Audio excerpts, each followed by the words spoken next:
Members of a government operations subcommittee gathered this past Tuesday to consider legislation concerning the release of documents which relate to the assassination of President John F. Kennedy. The measure would create a judicially appointed review board to oversee the release of thousands of classified documents dating back nearly 3 decades. On Monday evening, the subcommittee received a letter from the Justice Department strongly opposing the legislation. The letter raised several objections, from questions of constitutionality to a need to protect intelligent sources and methods. The subcommittee chairman, Democrat John Conyers of Michigan, said he was surprised by the letter because the FBI and the CIA had already expressed their support for the release of the assassination documents. Several witnesses testified at Tuesday's hearing, including film director Oliver Stone, whose recent movie, JFK, has rekindled public interest in the Kennedy assassination. We will also hear from Congressman Louis Stokes, who had served as chairman of the old House Select Committee on Assassinations. He is the sponsor of House Joint Resolution 454 regarding the release of the Kennedy files now. And so we take you to the Rayburn House Office Building here on Capitol Hill for Tuesday's hearing, which was gavelled to order by Congressman Conyers.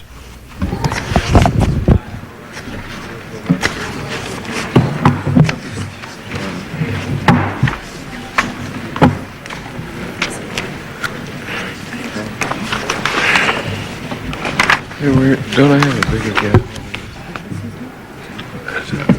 Oh, here it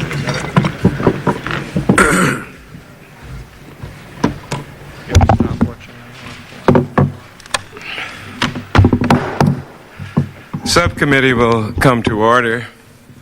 The assassination of President John F. Kennedy is a tragedy which touched all of us who were here in 1963 and which continues to be felt to this day.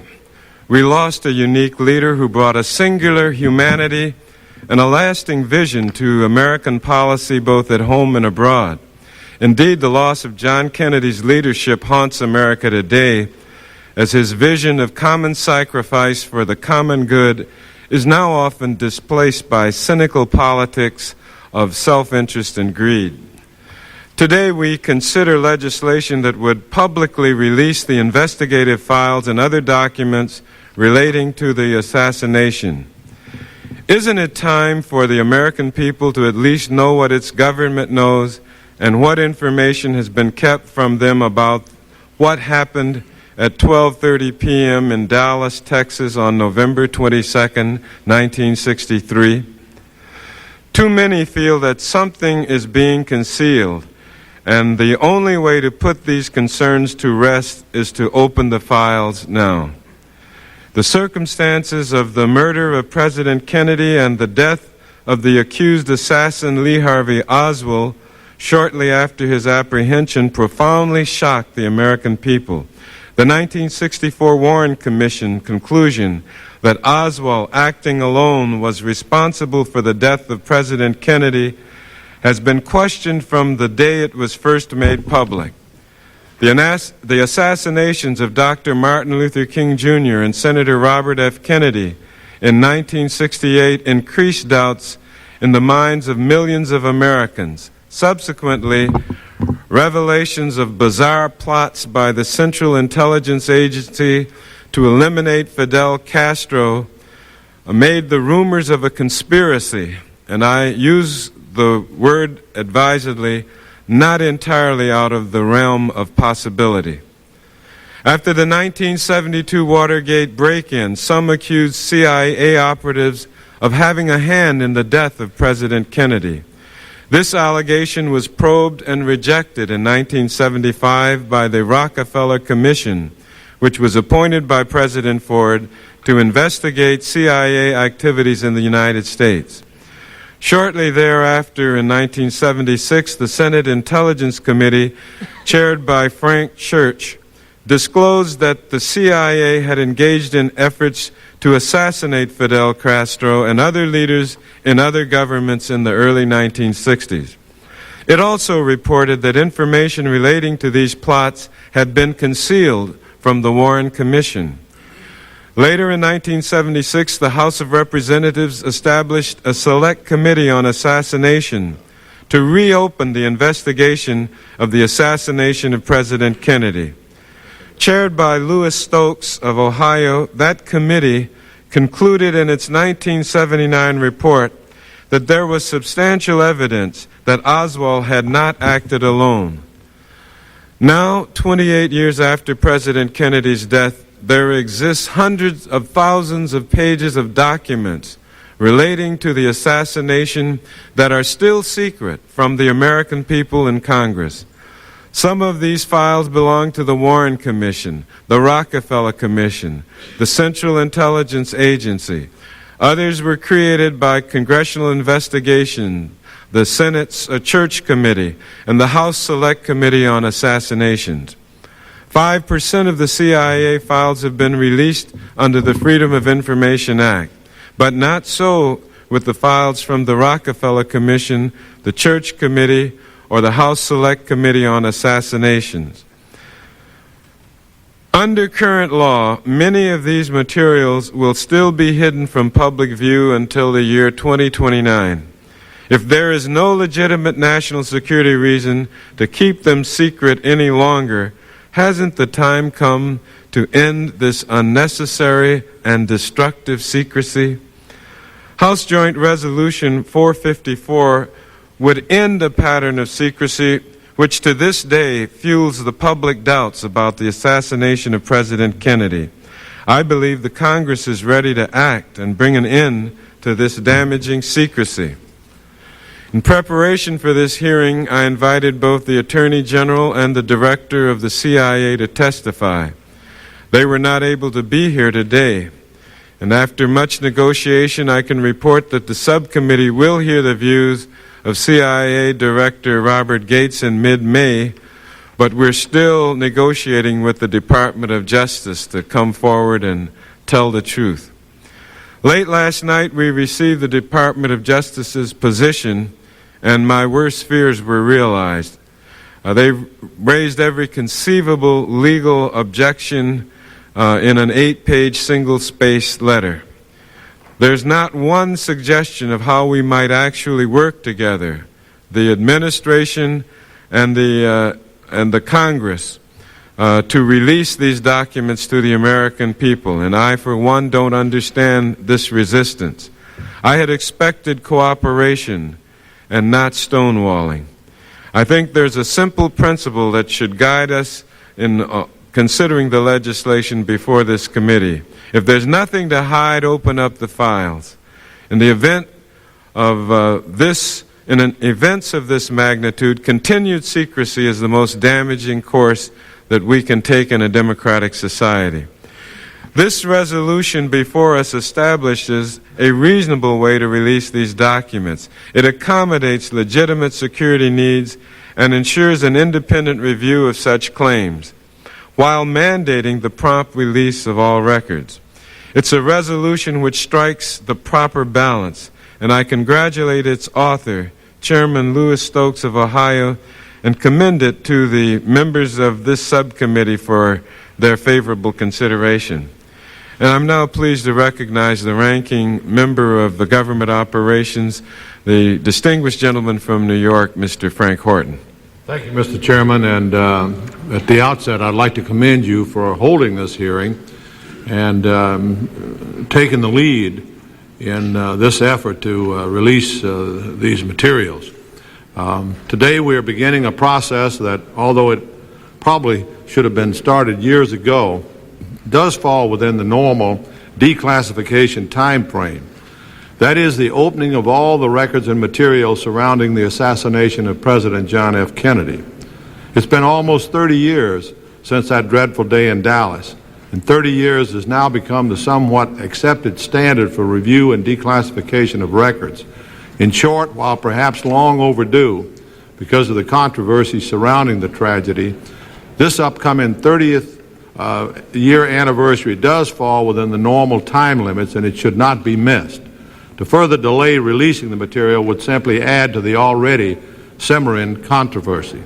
Therefore, I fully support opening all the appropriate records, and as you know, Mr. Chairman, along with you, I am a co-sponsor of the legislation which was introduced by the distinguished former chairman of the House Select Committee on Assassination, Chairman and Congressman Louis Stokes, who will be one of our witnesses, and I want to welcome him and Lee Hamilton to the witness table here this morning. I also would like to make reference to the fact that it's my understanding that former President Gerald Ford, who was a member of the House of Representatives and was the Republican leader at the time of the assassination and a good friend of mine, and who served on the Warren Commission, has written a letter to the Speaker and to Mr. Stokes. I don't have a copy of the letter, but I'm going to ask Mr. Stokes later if he would make it available to us. And, Mr. Chairman, I'd like to ask unanimous consent that we put that letter in the record. It's my understanding that that letter addressed to Mr. Stokes and Speaker Foley did indicate former President Gerald Ford and a member of the Warren Commission's position that all the records should be disclosed and should be done forthwith. The only restriction that former President Ford stated, from what I understand in the letter, was that he would retain all those restrictions laid down by the Kennedy family, limited in access to the autopsy photographs and X-ray material to qualified medical experts. These limitations, as Mr. Ford indicated, could be waived, of course, or removed by the Kennedy family at their request. Mr. Chairman, although I'm in favor of making this information available as quickly as possible, this doesn't mean that I have no reservations about the process that we're about to begin.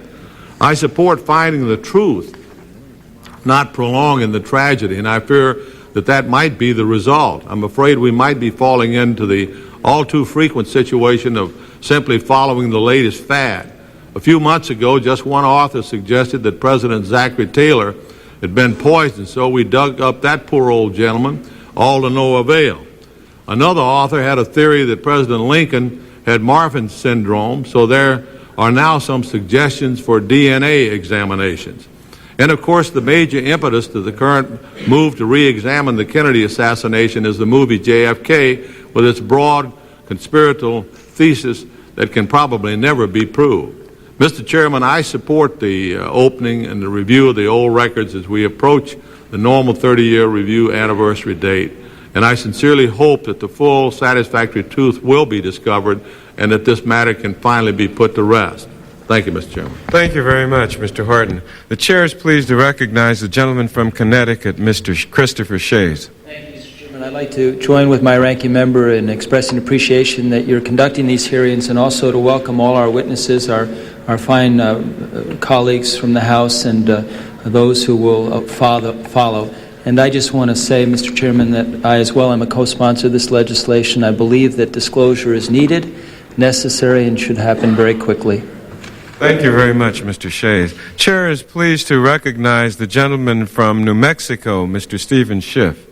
Thank you, Mr. Chairman. I, too, want to thank you for holding this hearing and commend you for selecting this subject matter. I want to make a very brief observation. I remember, as a high school student, the tragic assassination of President Kennedy and the subsequent Warren Commission, and I remember having a personal impression in listening to the debate after the Warren Commission's report that frankly, the Warren Commission leaned towards sustaining one particular view of the assassination. And this is not to say that any other theory is correct, that there's some great conspiracy, but I had the impression that we weren't told everything at the time. And my own view is that while we should listen to the Justice Department's objections to releasing information, 30 years after the fact, the Justice Department has a very heavy burden, in my opinion, in suggesting that everything shouldn't be released at this time. And I support the legislation that's being considered. Thank you. Thank you very much, Mr. Schiff. The chair is pleased to welcome our Government Operations Committee member from California, Matthew Martinez, who's always on the case. Good morning and welcome. You want to say anything? Thank you, Mr. Chairman. No, I'm very interested in the hearing and hearing the witnesses, and again, you're to be commended.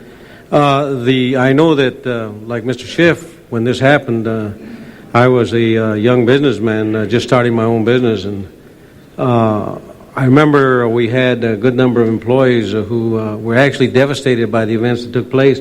And almost from the beginning, there was questions in their minds as to what actually happened. And as the Warren Commission and all of the other investigative agencies proceeded, and the answers that came out in the newspaper, there was even more questions that were brought up. And I guess from the beginning, anytime you have a great event like this and a controversy that follows, that there will always be controversy. I think that if the public has a right to know, they have a right to know everything. And for that reason, I have co-authored Mr. Stokes' legislation in making the evidence available to the public and the files, the investigative files, and the information contained therein. I don't know that it will really resolve anything, but I do believe that the public has a right to know. So I'm very grateful to you, Mr. Chairman, for holding these hearings. Thank you very much, Mr. Martinez. Our first panel starts off with the author of the measure before us. Congressman Lou Stokes was chairman of the House Select Committee on Assassinations. He's also served as chair of the Permanent Select Committee on Intelligence. He is extremely well qualified to discuss releasing government records relating to the Kennedy assassination. He's accompanied by Professor Robert Blakey of the Notre Dame Law School, who was the former general counsel to the House Assassinations Committee. We're going to then hear from our friend Congressman Lee Hamilton, also a former chairman of Intelligence Committee. Congressman Chairman Stokes of Ohio, we welcome you before the committee to be our first witness. Thank you very much, Mr. Chairman, Mr. Horton, and members of the committee. Firstly, Mr. Chairman, I'd like to thank you. When I introduced this resolution, it was referred to 4 committees here in the Congress. Because of your leadership, this is the first committee to begin hearings on this resolution, and I applaud you for taking the leadership role along with Mr. Horton and the members of this committee. I thank you for this opportunity to testify in support of House Joint Resolution 454, the Assassinations Materials Disclosure Act of 1992.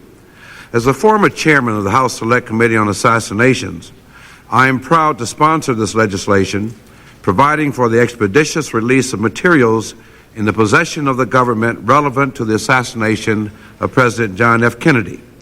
This resolution was introduced because of the renewed public interest and concern over the records pertaining to the assassination of President John F. Kennedy. In order to provide a better understanding of the drafting of H.J. Res. 454, and I have to commend, Mr. Chairman, the work of Professor Blakey, who, as former chairman of this committee and now professor of law at Notre Dame Law School, has devoted a considerable amount of his time on a pro bono basis to the drafting of this resolution. It is important that you have some understanding of the nature of the committee's work and the process of our investigation. As you know, the House Select Committee on Assassinations was constituted on September 17, 1976, during the second session of the 94th Congress. Its original chairman was Thomas N. Downing, who retired at the end of that Congress. The committee was recreated on February 2, 1977, during the 95th Congress, with Congressman Henry Gonzalez appointed as its new chairman. Shortly thereafter, he resigned the chairmanship, and on March 8, 1977, I was appointed chair the Select Committee on Assassinations. Under the House resolution that created the Select Committee on Assassinations, we were authorized and directed to conduct a full and complete investigation surrounding the assassination and the death of President John F. Kennedy. This included first the facts and circumstances surrounding the death of President Kennedy and the connection, if any, between President Kennedy, those facts and circumstances, and the accused assassin, Lee Harvey Oswald. Second, the question of whether there was a conspiracy in the case. And third, the performance of the various federal agencies, including the FBI, the CIA, the Secret Service, the Warren Commission, and others. The committee, in the course of its investigation, had at one time or the other in its possession approximately 370 cubic feet of files. Among the materials contained in these files were classified and unclassified materials on loan from federal agencies, materials generated by committee staff, materials on loan from private individuals, transcripts of committee open session hearings, and meetings, and from executive sessions, hearings, and meetings. These materials are well organized with an extensive card index to individual documents. I would ask, Mr. Chairman, that the protocol issued by our committee be made a part of the official record here also. Without objection, so ordered, Mr. Stokes. Mr. Chairman, the committee also conducted approximately 18 days of public hearings from August through December of 1978, as well as 2 days of public policy hearings. During the public hearings, the committee received evidence on the issues we had identified to fulfill the legislative mandate. Our committee completed this investigation and on March 29, 1979, filed a final report with the House of Representatives. In addition to the final report, 12 volumes of evidentiary material relating to this investigation were filed with the House of Representatives, printed by the government printing office, and then made available to the American public. Prior to the committee running out of both time and money, we released everything we had the time and resources to release. All of our other records were placed in the National Archives under a House of Representatives rule, Rule 36, requiring such unpublished records routinely to be sealed for 30 to 50 years. There's been considerable debate about these records, including accusations that these records, if released, would contain evidence of a government cover-up or complicity of government agencies in the assassination of President Kennedy. I can assure my colleagues that nothing could be further from the truth. No member of the committee, nor member of the staff participated in any cover-up of the truth. It is important that the good work of our committee not be impugned by such baseless accusations. Our committee attempted to conduct its investigation into the assassination of the President and to present the results of that investigation to the Congress and to the American people in a thorough and dignified manner in keeping with the memory of this great leader. Mr. Chairman, I am committed to the principle that Americans are entitled to know the truth about the assassination of President Kennedy and feel that Congress should do its best to allay fears of the American people in this regard. The American public deserve to know the factual truth about this important event in our nation's history. I'm pleased to be before you this morning. I would be pleased to try and answer any questions that you or members of the committee might have. Well, I think the best evidence of your sincerity is that you wrote the bill for the Congress to declassify the information that's stacked up by the boxes, maybe by the tons, and release it to the public unless there's some good reason notwithstanding, and we haven't heard any yet.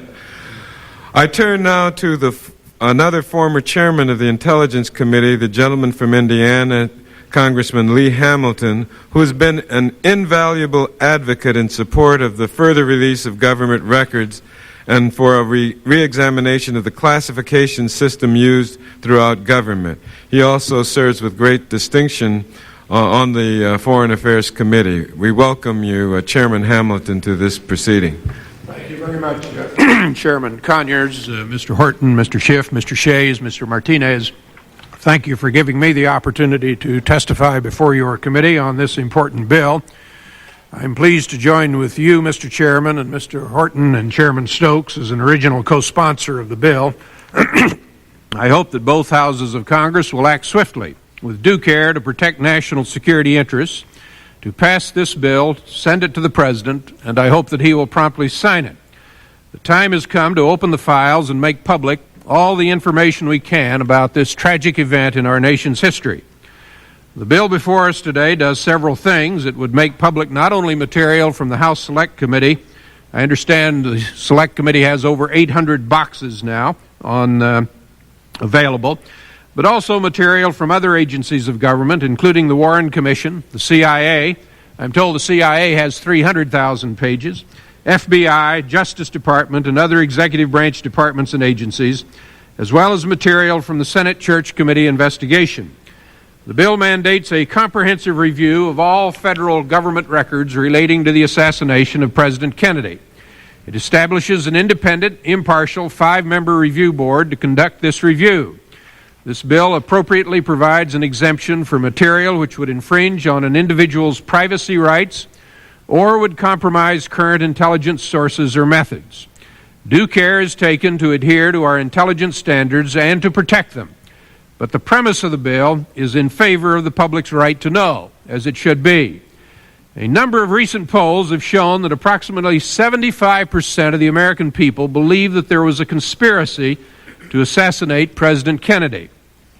Of this number, about half believe that the CIA was involved in such a conspiracy. These are astonishing figures. We cannot remove all doubts about the institutions of our government with this or any other single bill, but we can take a step in the direction of openness. I'm not here to suggest that there was any conspiracy to assassinate President Kennedy. I simply do not know. My interest in the bill is to get as much information out into the public domain as we can and let the debate go forward on the basis of as much factual information as possible, so that the debate about these events will not be encumbered with charges of cover-up. Sufficient time has now passed since 1963 that concerns which may have caused information to be withheld at that time should generally no longer be a consideration. The worst thing we can do is to feed the cynicism that already exists by creating a perception that something is being concealed from the American people. We are today, unfortunately, in a climate of cynicism about government, and if information is withheld, it only adds to that cynicism and lack of trust in government. This is one of many efforts that must be undertaken to restore public confidence in the Congress and in our government. The Kennedy assassination will be debated probably for centuries to come. It is the subject of a remarkable film, JFK, produced by Oliver Stone, and that film deserves much of the credit for the interest in this subject. As with the assassination of President Lincoln, we may never know the full truth of these events. But the assassination of President Kennedy was an event of enormous importance in American history and has been the focus of tremendous controversy. We need to make as much information public as we can and then let the journalists, the scholars, and the historians, and the ordinary Americans try to resolve the questions that remain based on all the available information. May I take this opportunity to commend our colleague Lou Stokes, who is here today, both for taking the lead in introducing this bill and for his leadership in chairing the House Select Committee on Assassinations. Like many other assignments which he has taken on during his distinguished career, this was difficult, controversial, and thankless, and he did it with extraordinary skill. I commend you, Mr. Chairman, and Mr. Horton for holding this hearing and for moving promptly on the bill. The committee is playing a vital role in the process of reviewing questions of government secrecy and accountability. This bill is a small step toward making government more open and accountable, but it will help the process of restoring the trust and confidence of the American people in the institutions of their government. Thank you very much, Mr. Chairman. Thank you, Chairman Hamilton. Chairman Stokes, we're very grateful for your many, many years of service on this subject. It's been a difficult, arduous task, and I think the American people are grateful to both of you for your work. Lou Stokes, I want to ask you one question. You've developed on this bill a set of standards in the resolution for when it's appropriate to postpone the release of assassination records. Question, will these standards protect the privacy rights of individuals as well as national security secrets? Could you explain why these tighter standards are needed to get these records released? The thrust, Mr. Chairman, of the legislation, frankly, is to release everything that is releasable. That is the thrust of the legislation. We had to take into account that there are some areas in which we have to initiate some protective restriction and language. And, of course, in that case, matters of privacy, for instance, so that we do not in any manner defame private persons who are still alive and things of that sort. So we have certain language in there for that. In terms of national security, we still want to release everything that's releasable without in any way harming our national security. So there is some tight language in there with reference to that. But wherever we postpone the release of anything. There are measures also there for further review by the Congress so that ultimately everything will be released. So these standards will expedite the release of the material while protecting privacy and legitimate national security concerns. That is correct. Thank you very much. Mr. Horton. Thank you, Mr. Chairman, and I want to commend both Congressman Stokes and also Lee Hamilton for the many hours that they've devoted to their work here in the House of Representatives. I know that Congress is under attack by people all over the country, but this is a good example. These two men are good examples of the type of dedication and hard work that we have in the Congress. Mr. Stokes not only served as chairman of this very select committee, which had a very responsible role to play, and which played that role very responsibly and made its report. Mr. Hamilton, the same, member of the Intelligence Committee, and much of the work that he does goes unnoticed. I know Mr. Stokes has served also as the chairman and is continuing to serve as the chairman of the Ethics Committee, and that's a very difficult job. Many, many hours are taken, and both these men represent, I think, the best of the House of Representatives in the work that they've done, and I want to commend both of them for the work that they've done, particularly in this area of investigating the assassination of President Kennedy. I was in the Congress at that time. Matter of fact, I was up in my district on that afternoon when I got word and came right back to Washington and attended the funeral services. And I know in that day it was a very controversial subject, and we did have the Warren Commission established. The only surviving member of that Warren Commission is former Congressman and former President Gerald Ford. And I just wanted to ask Mr. Stokes to provide us with the letter that I referred to earlier. And I would like to include it in the record at this point, Mr. Chairman, because I think it does indicate that Mr. Ford, a member of that commission, was and is anxious that these records be released. And as far as I know, there's only one suggestion that he makes with regard to preservation of material. Without objection, the letter will be included in the record. Which has to do with the Kennedy family. The other point I would make in that connection is it's kind of coincidental, but there is in my district established at the Rochester Institute of Technology, the Horton Scholars, and Mr. Ford is supposed to be speaking there this evening, but unfortunately he had an operation recently on his knee and was not able to keep that commitment. I'm sure he'll do it at a later date. But it is kind of ironic that on this very day that we start this hearing, that he, being a member of that Warren Commission, and I remember talking to him about the Warren Commission and the work that they did. It was very exhaustive. It took many, many hours, and it was a very complete study. And then the next study was conducted by, of course, Mr. Stokes and his committee. One of the things I wanted to ask with regard to this legislation, Lou, is the administration has some constitutional problems with regard to the appointment of the board by the court rather than by the president. What are your thoughts on that? Okay, firstly, may I say in response to your question relative to former President Ford, former President Ford was one of our public witnesses during the time that we conducted our public hearings relative to this investigation. He was very cooperative with us, personally appeared as a witness, and made a great contribution to our investigation.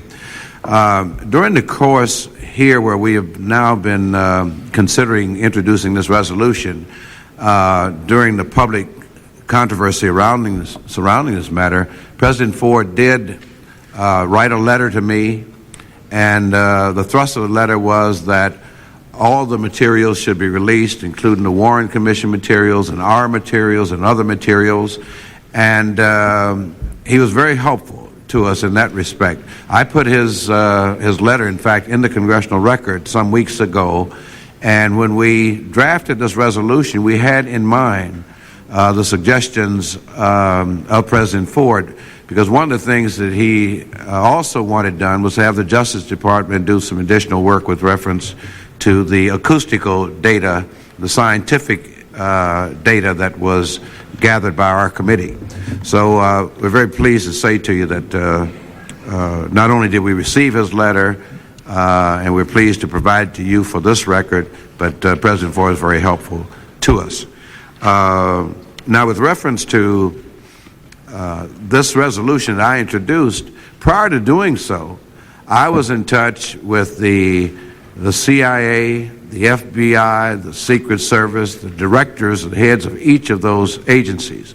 Each of them pledged to me total cooperation, that whenever we file this resolution, not only would we have their complete cooperation, they indicated that they had already begun to gather the materials, and in case of the CIA, they had even sent for former employees who would be familiar with those files for the purpose of getting them in order so that whenever the Congress acted, they could expeditiously release those records and files to us.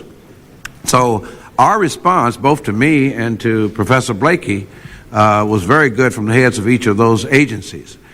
When we drafted the resolution, we thought it best to have an independent agency that is comprised of 5 distinguished individuals who had no former relationship with this committee or any committees in the Congress or with any government agencies, so that there would be no question in the public's mind about the ability of these 5 people to look at any requests for release of materials and be able to do it in a fair, impartial, and judicious manner.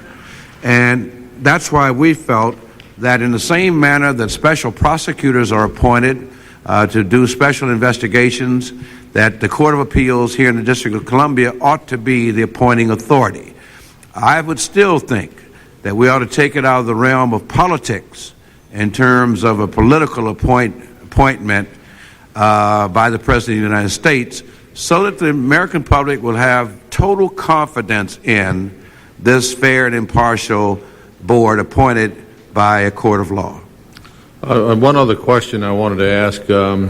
With your background and Lee Hamilton's in intelligence matters, do you have any fears that releasing so-called raw material will end up just prolonging the debate? I assume the files are full of unsubstantiated and unverifiable records that could quite easily be misinterpreted. Is there some concern on your part with regard to that?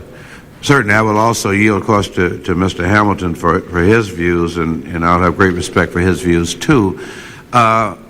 One of the things, Mr. Horton, I am most proud of is that in the 13 years that have transpired since we completed our investigation, not a single person, not a single living person has been defamed in any manner by any of the materials which were in the possession of our committee. We released everything we could release. Those materials which we sealed were sealed because we didn't have the time to release them and so forth.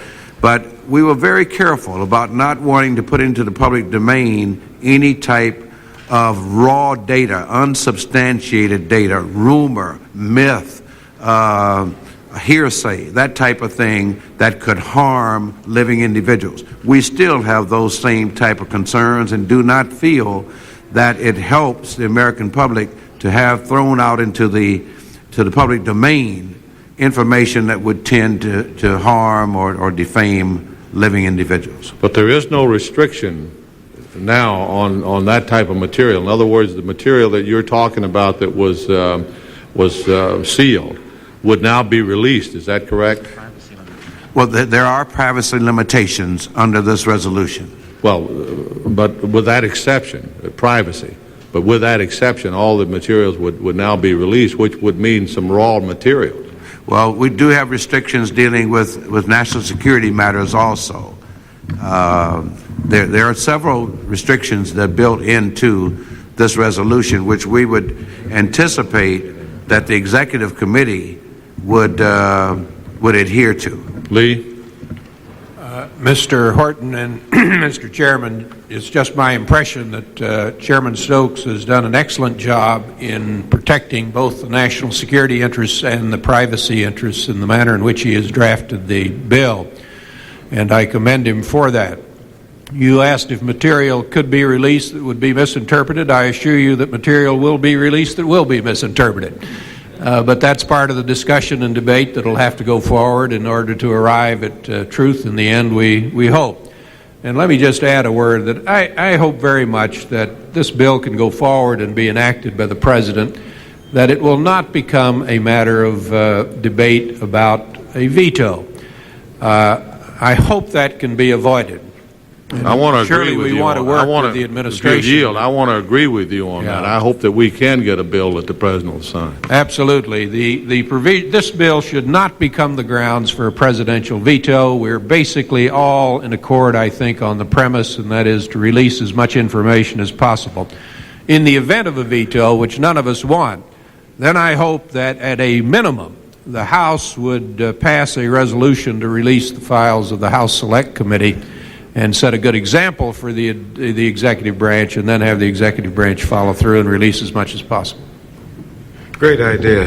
Thank you very much. Mr. Chris Shays is recognized now. Thank you, Mr. Chairman. As I listen to the questions and the answers to the questions, I just can't help but wonder if we do partial disclosure, if we're still not going to have the same problem just come up. And I guess my basic question I could ask you, Mr. Stokes, Congressman, did you see much information that you would feel needs to be withheld because of national security reasons? Mr. Shays, I would say that in terms of national security, what, of course, you attempt to protect are sources and methods. I would think that 30 years later, our sources and methods back in 1963 would no longer affect our national security today. And I would think that in all probability a great deal of that material will be releasable, as well as much of the classified documentation that we had around that time. But that's why we do need an executive board that will very carefully scrutinize those materials.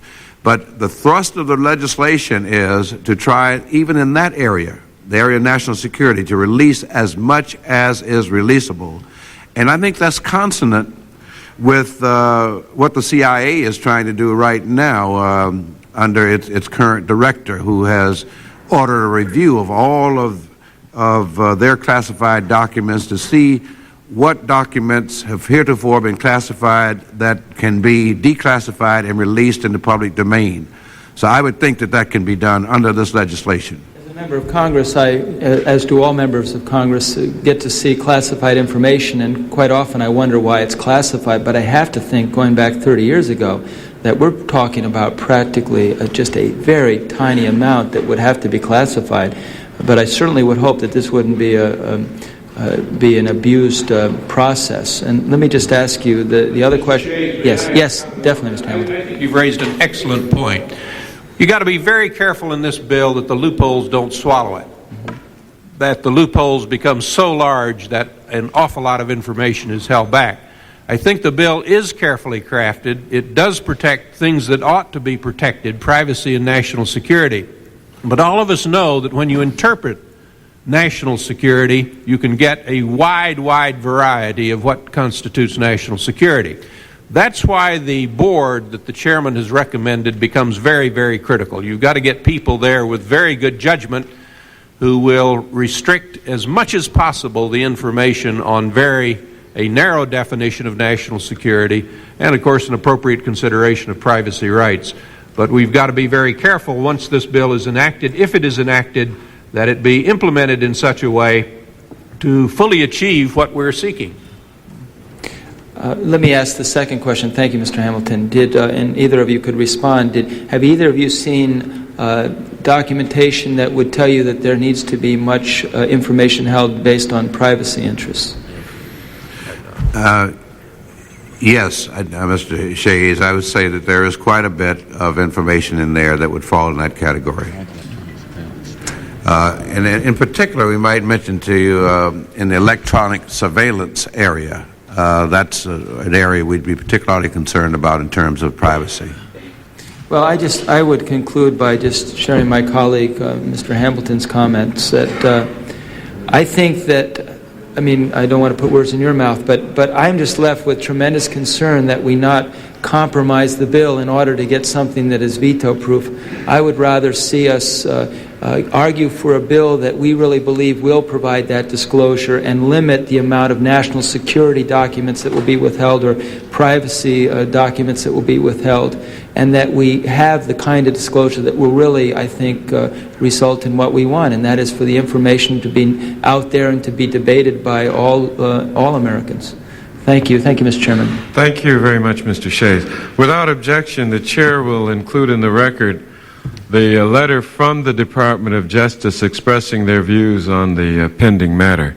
I'm pleased now to recognize the gentleman from Oklahoma, ranking member of Government Operations, Mr. Glenn English. Thank you very much, Mr. Chairman. I simply want to say that I support this legislation wholeheartedly. Mr. Stokes, pursuing the privacy issue, as I understand it, what this legislation does in effect is lifts the classification, but from a privacy standpoint goes beyond what exists under the federal law governing privacy today on other information being held by the federal government. Is that correct? Actually, Mr. English, it will release more information under this resolution. Well, I understand it releases more information, but it was my understanding that the privacy provisions contained in the bill exceed what the normal privacy provisions are under the law for other information being held by the federal government, regardless of what that information may be. Is that correct or not? Does this go beyond? It lets more out. It lets more out. Okay. Yeah, you're correct. This resolution will let more out. Okay, but that is correct. Okay. Protects privacy case by case, but there's some total prohibitions in current law that would be only partial prohibition in this law. Okay. It is my understanding that this resolution will protect on a case-by-case basis, but overall in the application of it, it will release more information than is currently released under the privacy laws. I understand, but right. Of course each case information that with regard to individuals and the way the Privacy Act is applied is on a case-by-case basis as well. I guess this is something I want to check into a little bit more, but it was my understanding that there are special provisions in this bill governing privacy as opposed to simply opening it up and to scrutiny under the ordinary Privacy Act. You have the Privacy Act, and then there are provisions contained in this bill. So there are special provisions built into the bill that will, in effect, provide additional privacy protection over and above what is the ordinary privacy protection on any documents that are held by the federal government. You are correct, Mr. English. We set aside the Privacy Act, and it is not applicable under this legislation. Okay. That is correct. But there are special provisions built into it dealing with privacy. But we build in special provisions right. Okay. To protect privacy. Thank you very under much, this legislation. Mr. Chairman? Yes, Mr. Hamilton. May I ask to be excused? I have a hearing myself that I should be conducting at this point, and I'm quite tardy in getting there. I apologize to we'll you have and to to Mr. take Stokes. a vote in secrecy of the committee to determine whether to let you go or not. I appreciate the consideration of the chair and the members. And, thank you very much, Chairman Hamilton. Thank you. Chair recognizes the gentleman from New Mexico, Mr. Schiff. Thank you, Mr. Chairman. Mr. Chairman, I know we have a number of other witnesses, so I'll be brief. I just want to echo the sentiments I've heard from the chair, my ranking member, Mr. Horton, and the witnesses. I think that public confidence in government in this country is at an all-time low. And I think that's the case for a number of reasons. But I think one of those reasons is the public belief that government simply won't tell them the truth, and that government hides information nearing, in their minds, a cover-up. I think the whole issue we're talking about here is not whether necessarily there was a massive conspiracy involving the assassination of our late president, but whether the American people are being given all the facts that can be given out so that they can make a judgment for themselves and that the matter can be debated publicly. 30 years after these tragic events, I believe that most of the reasons, if they existed, for keeping much of this information confidential simply don't exist anymore. And I think the time is now to act. And I commend Mr. Stokes for sponsoring the bill, and I yield back any time. Thank you very much. Mr. Martinez. Thank you, Mr. Chairman. As I sit here and listen to your testimony and read the bill and listen to the comments of my colleagues on the question of how much information is going to be divulged, I conjure up a vision that unless the board that's selected by the Court of Appeals of Washington, D.C. are people that are absolutely credible and have a good reputation with the American public, it might be tarnished into another situation of another cover-up, because there is going to be some information withheld. The whole reason of this whole exercise is to make sure that the public knows as much as the government knows about what happened, because that's the question: what happened? There are people, as was outlined in Mr. Hamilton's testimony, and Congressman Hamilton's testimony, that says that the percentages of the people who believe there was a conspiracy, unless there's full disclosure with as much possible pertinent information as can be disclosed, there's still the controversy is going to rage. I think it'll rage anyway, but to minimize it, at least to satisfy a greater percentage of the American people than are satisfied right now, I think you need to make certain that that board that's elected by the Court of Appeals of Washington, D.C. is one that has a fair credibility with the American public. And in that regard, in the bill, there is no criteria for who will be selected. Evidently, it's a nonpartisan board who has never had any involvement with any of the investigations previously or involvement with the government. That's kind of hard to find in of itself.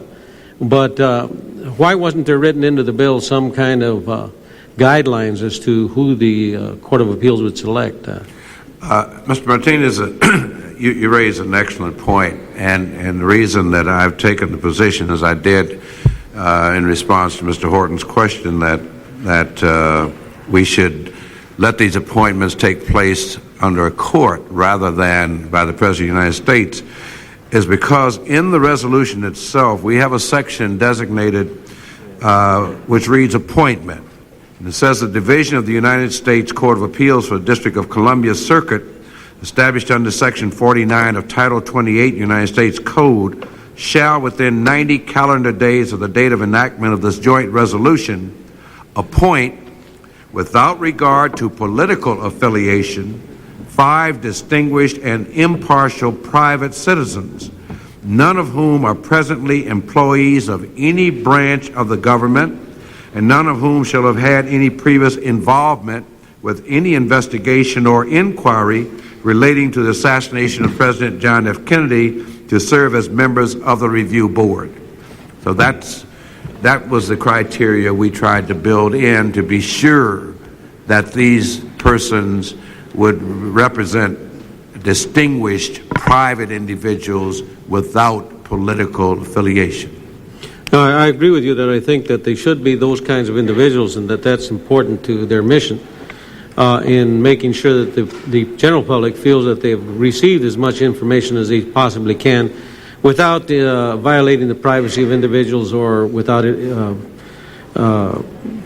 creating any security risks.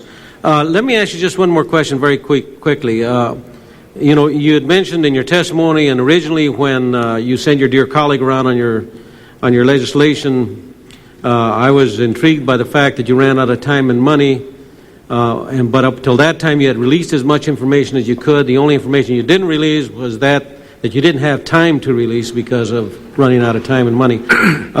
in that, when you did run out of time and money, had the committee come to any conclusion at all as to finding information or things that would have led you to different findings in the Warren Commission? At the time that we concluded our investigation, we ran into some scientific information. And based upon that scientific information, the committee concluded that there was the probability of a conspiracy. And based upon that scientific information or data, we concluded that there was another shot from the grassy knoll there in Dealey Plaza. And then, of course, we utilized that evidence along with other evidence, supporting evidence, to come to the conclusion that there was the probability of a conspiracy. And that was at about the time that we concluded our investigation. Thank you, Mr. Stokes. Thank you, Mr. Chairman. I yield back and balance my. Thank you very much. I notice my friend, the gentleman from Minnesota, is here, Mr. Colin Peterson.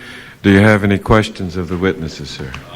No, I just want to commend you for holding the hearing and tell you that I support your legislation, and I hope that we can provide the fullest disclosure for the American people. Thank you so much.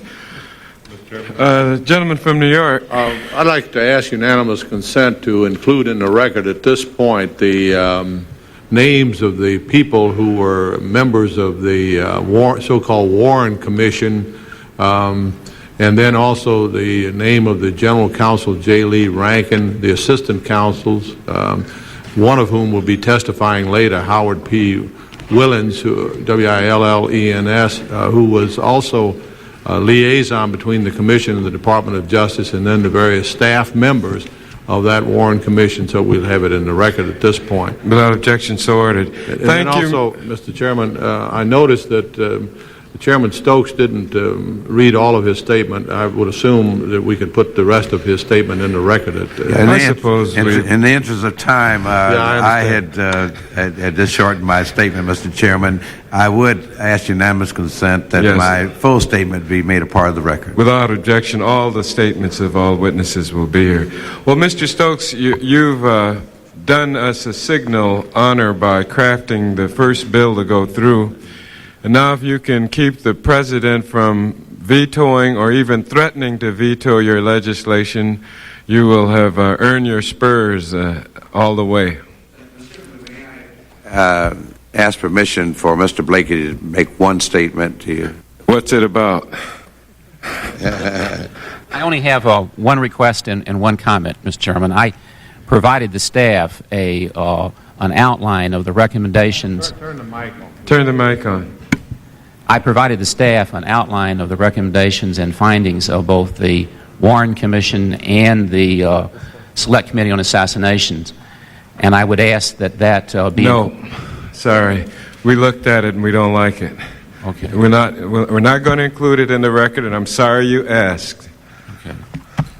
Thank you very much, Chairman Thank you, Mr. Stokes. Chairman. The next witness is Oliver Stone, one of our most successful film directors, a Vietnam veteran. No, what we're not including in the record, just since we're interested in disclosure? You can see it. It's back here. We looked at it already. I'll send it down to you. I can't put it in the record and then take it out, but I'll make it available to you, okay? Thank you. Oliver Stone is I don't know whether he's a director, screenwriter, producer, or all three. And we would like him to come to the witness table at this time and stop obstructing the progress of Congress. Welcome, Mr. Stone. We have your prepared statement. You are probably the reason that we're all here today. And you've moved the country and your Congress to immediate activity with reference to the subject matter that brings us here today. We welcome you before the Government Operations Committee. It's our honor and pleasure to have you as the next witness. Thank you, Mr. Chairman. I have a prepared statement, which you have for the record, which I may vary from slightly I may improvise, as directors sometimes do, as I read. Mr. Chairman, members of the subcommittee, my name is Oliver Stone, and I assure you it is with pleasure and some pride that I appear before this subcommittee today to urge the passage of House Joint Resolution 454, quote, to provide for the expeditious disclosure of records relevant to the assassination of President John F. Kennedy. I am proud to be here, Mr. Chairman, because I think it is reasonable to suggest that my most recent work, the motion picture JFK, may, in its reception by the American people, have played some role in creating the state of public opinion from which House Joint Resolution 454 has emerged. The murder of President John F. Kennedy remains, after nearly 30 years, the crime of the century. And for the overwhelming majority of Americans, it is the unsolved crime of the century. A hastily assembled commission of wise men, chaired by the Chief Justice of the United States and is consisting entirely of government insiders, was assembled shortly after the assassination of President Kennedy to study the evidence and offer public opinion a verdict Americans would find acceptable. That verdict, that President Kennedy was killed by a lone, deranged communist gunman who was himself killed 2 days later while in police custody by another lone, deranged gunman, seemed incredible when published and has proved more so with each passing year. Most Americans did not believe or support the verdict of the Warren Commission initially, and now more than 3 in 4, according to all recent samplings of public opinion, think some conspiracy was involved. The Warren Commission, concerned as it was only with who and how, never answered, never attempted to answer the question of why John F. Kennedy was killed.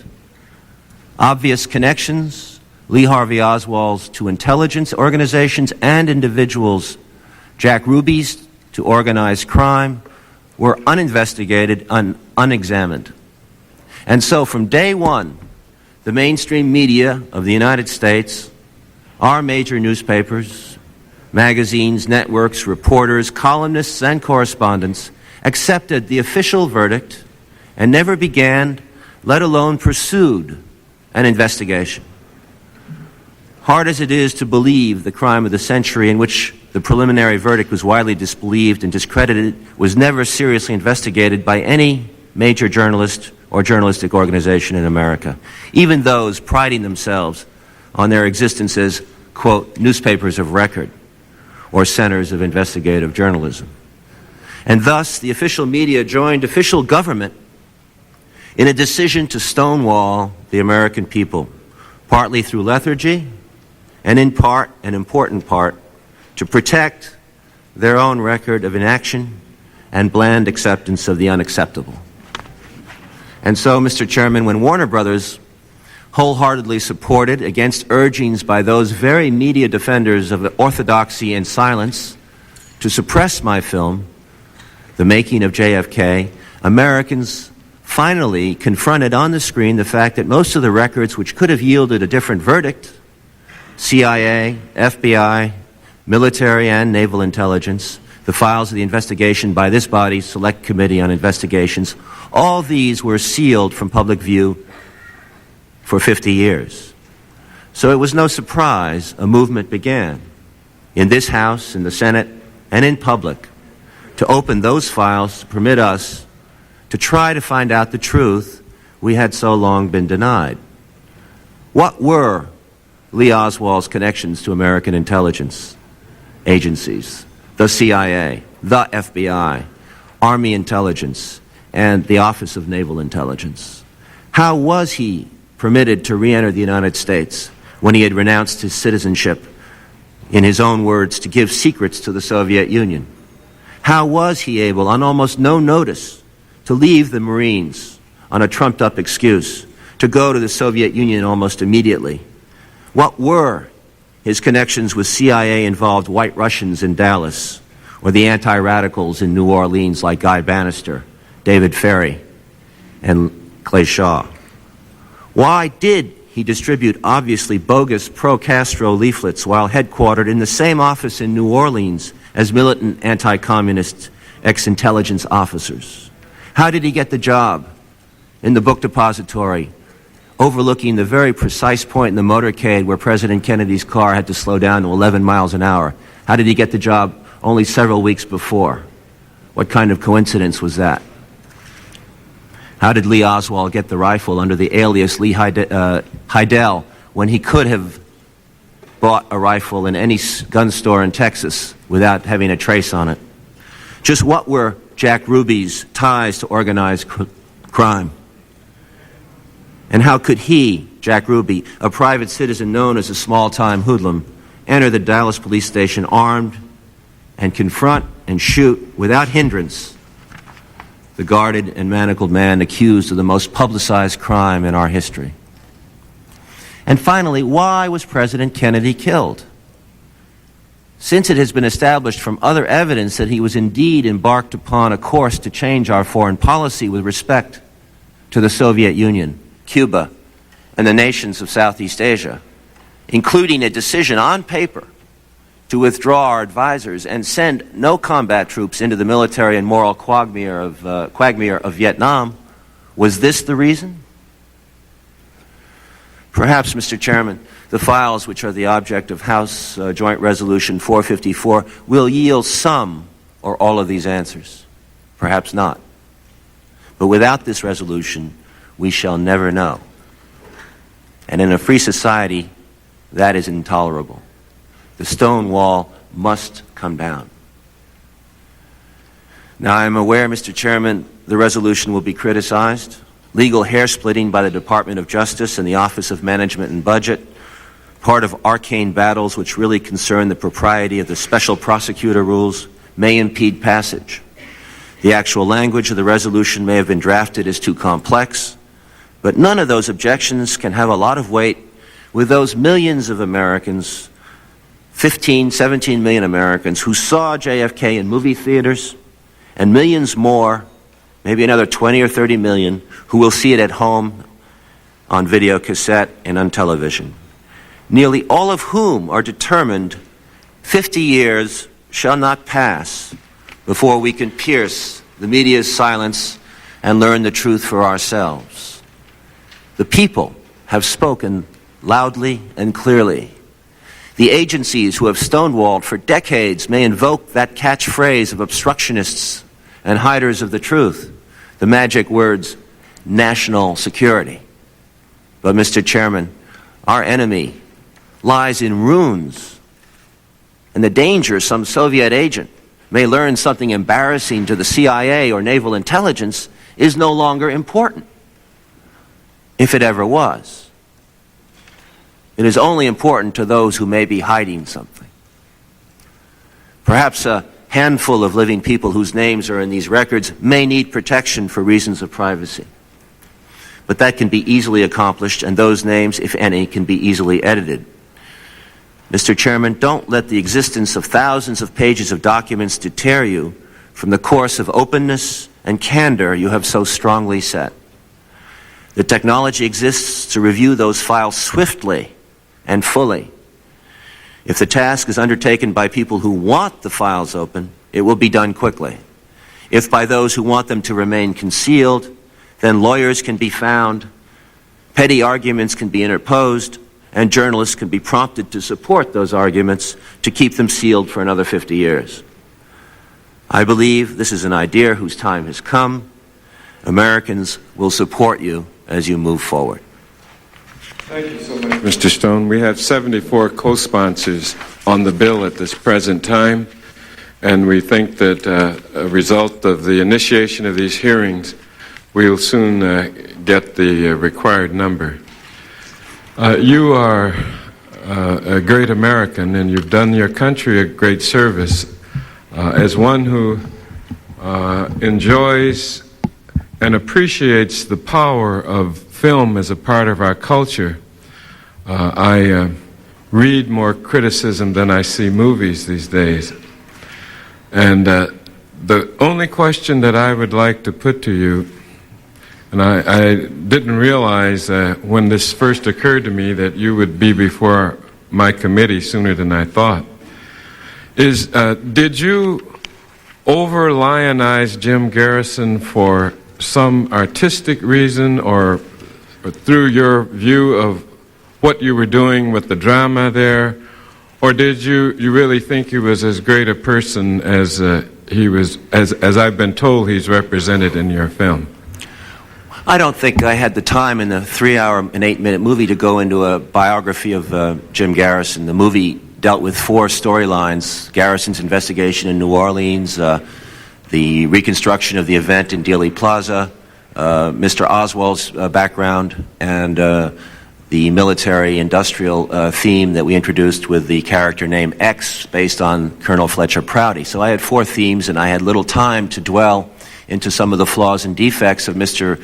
Garrison's investigation, including many of the wrong turns that he took. But I admire Jim Garrison. I've met him, spent time with him. I think he is a great American who has been much maligned. I think he's been libeled as equally as Lee Oswald has been libeled in this matter. Mr. Garrison succeeded in bringing 3 things to light. He liberated the Zapruder film by subpoenaing Time Life and getting the film shown for the first time to the American public. Bootleg copies were made of that film. And I think the Zapruder film is the best smoking gun we have. Mr. Garrison also clearly showed the connections that Lee Oswald had to anti-communists in Dallas with George de Mohrenschildt and in New Orleans with Guy Bannister, David Ferry, and the late Clay Shaw. This is an important piece of work because, and it was supported later by the House committee work, that Oswald was not acting out on a limb someplace as a deranged communist, that he had ties to anti-communists. Thirdly, Mr. Garrison at the trial showed very clearly by the testimony of Colonel Fink that at the Bethesda autopsy, Colonel Fink and the other 2 doctors were not allowed to track the trace of the neck wound in President Kennedy. They were told not to track that by military superior officers that were in the room with them. This is a significant piece of testimony because it obviously violates the rules of a basic homicide investigation. Additionally, through Jim Garrison's work, we know from the Gemberling document and the reports of the FBI that there was a shallow wound found in President Kennedy's back, 6 inches below the shoulder blade. That shallow wound, in its essence, defeats the possibility of a magic bullet going through the back and coming out the throat. That, among other things, is some of the work that Garrison has contributed. Well, for a person who had several storylines at the same time, I think you gave that a great deal of consideration, and I appreciate your response very much. Mr. Horton. Thank you, Mr. Chairman. Mr. Stone, I wanted to commend you also for your direction of the movie and for preparing the movie and making it possible. I also think that it's a good thing that attention has been brought to this subject. As I indicated, I was one of the original co-sponsors with Mr. Stokes, along with Mr. Conyers, of the resolution. And as you've heard me say here today, I feel it's very important that we move forward with the resolution and that the President sign it. We get on with the business at hand. For your information and others, there are some people who think that the release of the material should be looked at by others and then interpreted. That's not my feeling. My feeling is that it ought to be released and then let happen what happens. Let people interpret what happens. So I'm for releasing it, and I commend former President Ford for his quickness to take the same position that we should release this material as quickly as possible. And I hope as a result of Mr. Ford's efforts that the President and the administration will cooperate with us and move forward with this legislation so that it won't be controversial and it won't end up by being vetoed, because I think that would be very unfortunate. I think the material ought to come out. With regard to the movie, what information did you have available to you? Were you just dealing with press releases or testimony from Mr. Garrison, or what type of information did you have, and was it based on factual material? We based our movie on Mr. Garrison's book on the Trail of the Assassins, which details his investigation and the problems he had. As you know, he was for open government back then in 1967 through 9. He subpoenaed Allen Dulles, ex-chief of the CIA, and Charles Cabell, Richard Bissell. Those subpoenas were squashed once again by the Justice Department. Mr. Garrison tried to run a trial in the light of day. His office was bugged. He was bribed. The media essentially made him, I think, into a non-person and ridiculed him, and he has suffered from that libel for more than 20 years. We based part of the movie on the book by Jim Morris called Crossfire, which is a compendium basically of the research done by private individuals, people without money, who formed over a course of years a small network of 12 to 20 people who communicated with each other, starting with people like Sylvia Marr, who wrote the book Accessories After the Fact, which examined in detail the Warren Commission contradictions.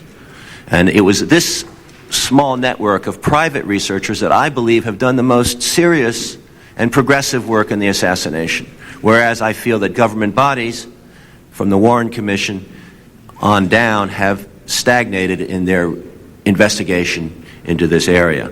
We also based the film in part on Warren Commission sources and public sources that we could find, including living witnesses who came to our attention, people who were in Dallas that day, people who sent us letters, people who talked to us. We did our homework conscientiously. Of course, we were at one point, we could not go further than we could because many of these files, as you know, were sealed to the American public in the 1960s and were never opened, and the Warren Commission information was always compromised by the fact that the CIA, the FBI, military intelligence never gave any significant information to the Warren Commission members. And in fact, the Warren Commission was one of the members of the Warren Commission was Allen Dulles, who had been fired by President Kennedy as the chief of the CIA. There seems to be the element of the fox investigating the chicken coop here. Among some of the records that we were dying to get hold of in order to elaborate on our theories in the film are the testimony to the House Committee of people like Santos Traficante, Richard Case Nagel, William Sullivan, who was the chief of covert operations in the FBI, Atlee Phillips, who was a CIA agent, Delphine Roberts, the secretary to Guy Bannister, Marina Oswald, Wally Weston, George DeMorenshield, who testified, Dean Andrews, William Walter, the Dallas doctors, the Bethesda doctors. We have more than 43 hours of Cuban exiled interviews that were done that we don't have access to. 47 hours of something called JFK hearings. We don't know what's in those 47 hours. Frank Sturgis, Joseph Miltier, still living, Richard Helms, Admiral Berkeley, H.L. Hunt, CIA agent at that time, Warren DeBreeze, an FBI agent in New Orleans at that time who knew Oswald very well, who is still living, Robert Webster, another defector who defected to the Soviet Union and returned a month before Oswald to this country, a pattern similar to Oswald's, Ruth Payne, who knew the Oswalds very well in Dallas. All these names that you're mentioning, the ones that are living, did you contact them, or no? None of these people would talk to us.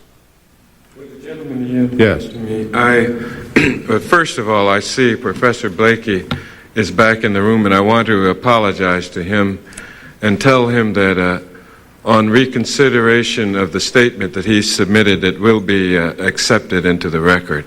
And then I'd like to ask Mr. Stone this question, sir. What is your theory of the John F. Kennedy assassination?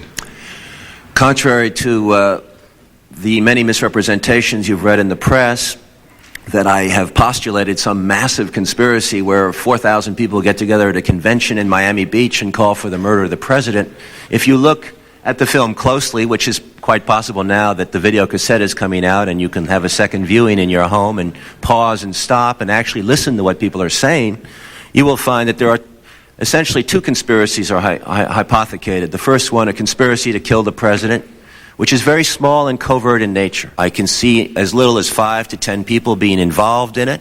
I think it was done in a very sophisticated manner, where people who, if they are living, would not even know the names of the people that gave them the orders to do it. I think it had to come from an element in government that was practiced in this art of assassination. The only people with that sort of experience are obviously the intelligence agencies who had been doing it abroad in the 1950s and in the early 60s. I think that expertise was brought home into America, and I think that we should look closer at the Operation Mongoose, because that was essentially a paramilitary unit in these shores, run by Colonel Lansdale, or General Lansdale. And in it, we have all the realistic equipment, manpower with which to accomplish something of this scope. We should look, the House and the Senate should look at the Operation Mongoose files. It should be open.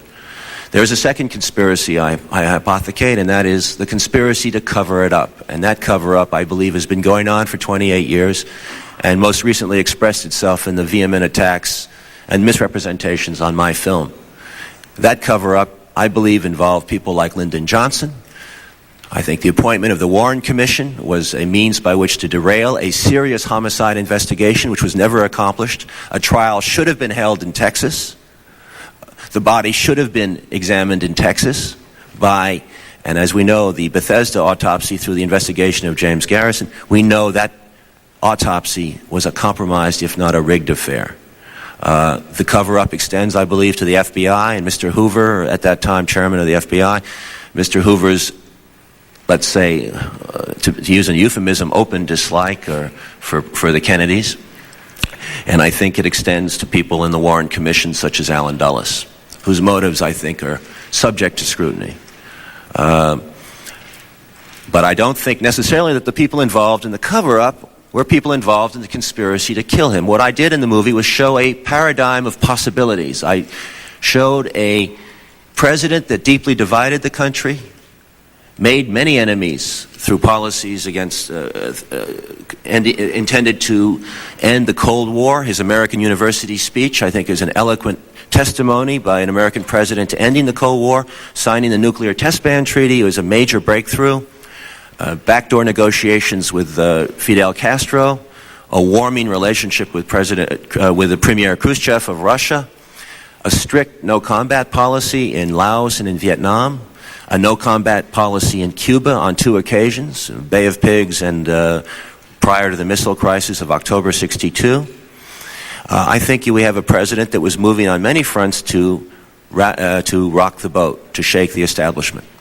And I think we must look there for the root causes of people who were, if not involved in assassinating the president, were certainly relieved to see him go. Thank you so much. Now, could I just finish up with this one point? Justice Warren was the chairman of his commission. Do you feel that, in your theory, he was involved in either of the 2 conspiracies? I had one slight misstatement I would like to correct. I said H.L. Hunt when I meant Howard Hunt.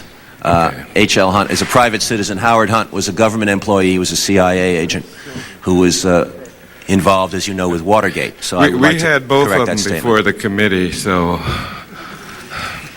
but at any rate, yes. Would you give me your impression or your thoughts as to the possible involvement of either of the conspiracy theories on the part of the late Chief Justice Earl Warren? No, sir, I do not believe that Justice Warren was involved in either conspiracy. I do believe that an inordinate amount of pressure was brought to bear on Justice Warren to take this job. By accounts of the journalists that knew him during this period, he was an older man and partially senile. There is a written account of President Johnson's meeting with him where President Johnson used the terminology of, if you don't take this kind of job, we are looking at a situation where World War III is possible. 40 million lives are at stake. Earl Warren did not want it. I gather that President Johnson pressured him. My particular belief, if you care to know it, is that President Johnson said something of this nature to Earl Warren. He said, look, Oswald extends to Cuba. This thing goes to Cuba. If the American people find this out, they're going to want to invade Cuba, or they're going to want to take some kind of vengeance on Fidel Castro. If that happens, the Russians are going to come in, and we're going to be in another World War III situation, as we were 11 months ago at during the October missile crisis. The American people were tired of the possibility of war, scared of it. It was better to keep this in the closet and find Oswald to be the lone assassin and let the story end there. And I think that President Johnson not only told this to Justice Warren, I think he used this very palpable excuse in talking not only to Justice Warren, but to the major newspapers of the time. Because there was an appalling lack of investigation on the part of New York Times, Washington Post, Time Magazine, and Newsweek Magazine, and CBS News and NBC News to investigate this matter. Thank you, Mr. Chairman. Just a couple of more questions. Did you attempt to get some of the material that you referred to earlier that was held by the administration or some of the agencies of the administration? We have used the services of the archive. The name escapes me, but basically Kevin Walsh is running the archives. What's it called? The Assassination Archives here in Washington. They've been trying for years with Freedom of Information Acts to get information out. We used a lot of their work because obviously to make a movie we had a year's time span, and in order to get Freedom of Information documents it takes a lot longer. We used also a lot of private researchers have demanded this information. We used their information that they had, but we have not been able to talk to the people that I mentioned before. They do not want to talk to us. Obviously, I feel strongly that an inquiry should be made on these living people, and they should be questioned. Did you attempt to talk to former President Gerald Ford before you made the movie? I think Gerald Ford has spoken very clearly about where he stands. He's written about it. As you know, he released a book he released an article even before the Warren Commission was made public, setting the tone of a lone gunman. President Ford's been very outspoken in the defense of the lone gunman theory, and I believe he's made public everything he knows. But did you attempt to speak? No, sir, we did not. Mr. Chairman, I don't have any further questions at this point. Thank you very much. The chair is pleased to recognize the gentleman from Arkansas, Mr. Ray Thornton. Thank you, Mr. Chairman. It's a pleasure to be here today on this important hearing. I can't help but reflect that in 1960 I was in Los Angeles when we nominated President Kennedy as the standard bearer for the Democratic Party. And his assassination was one of the truly traumatic events of the century. I think that it is hard to know the questions, but I think we do know today the answer. The answer is to adopt H.J. Res. 454 and to allow the American people full access to all of the information concerning this tragic event.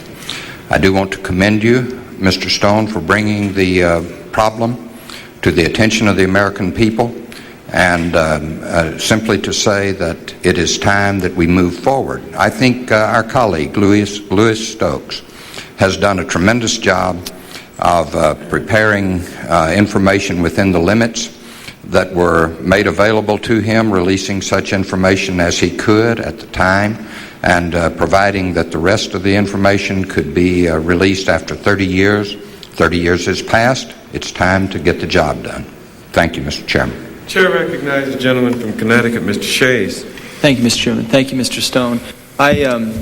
You make reference to the murder of President Kennedy as the crime of the century, which happened 30 years ago, and I'm just struck by the fact that it's very hard for me to imagine really what national security issues are at stake, and even candidly what privacy issues, unless they're the privacy issues that affect people who, after the murder, were involved in the investigation and may feel embarrassed by what may come out about what was done or what wasn't done in the investigation. And I guess my first question is, do you feel there would be many national security issues or privacy issues that would involve the withholding of much information?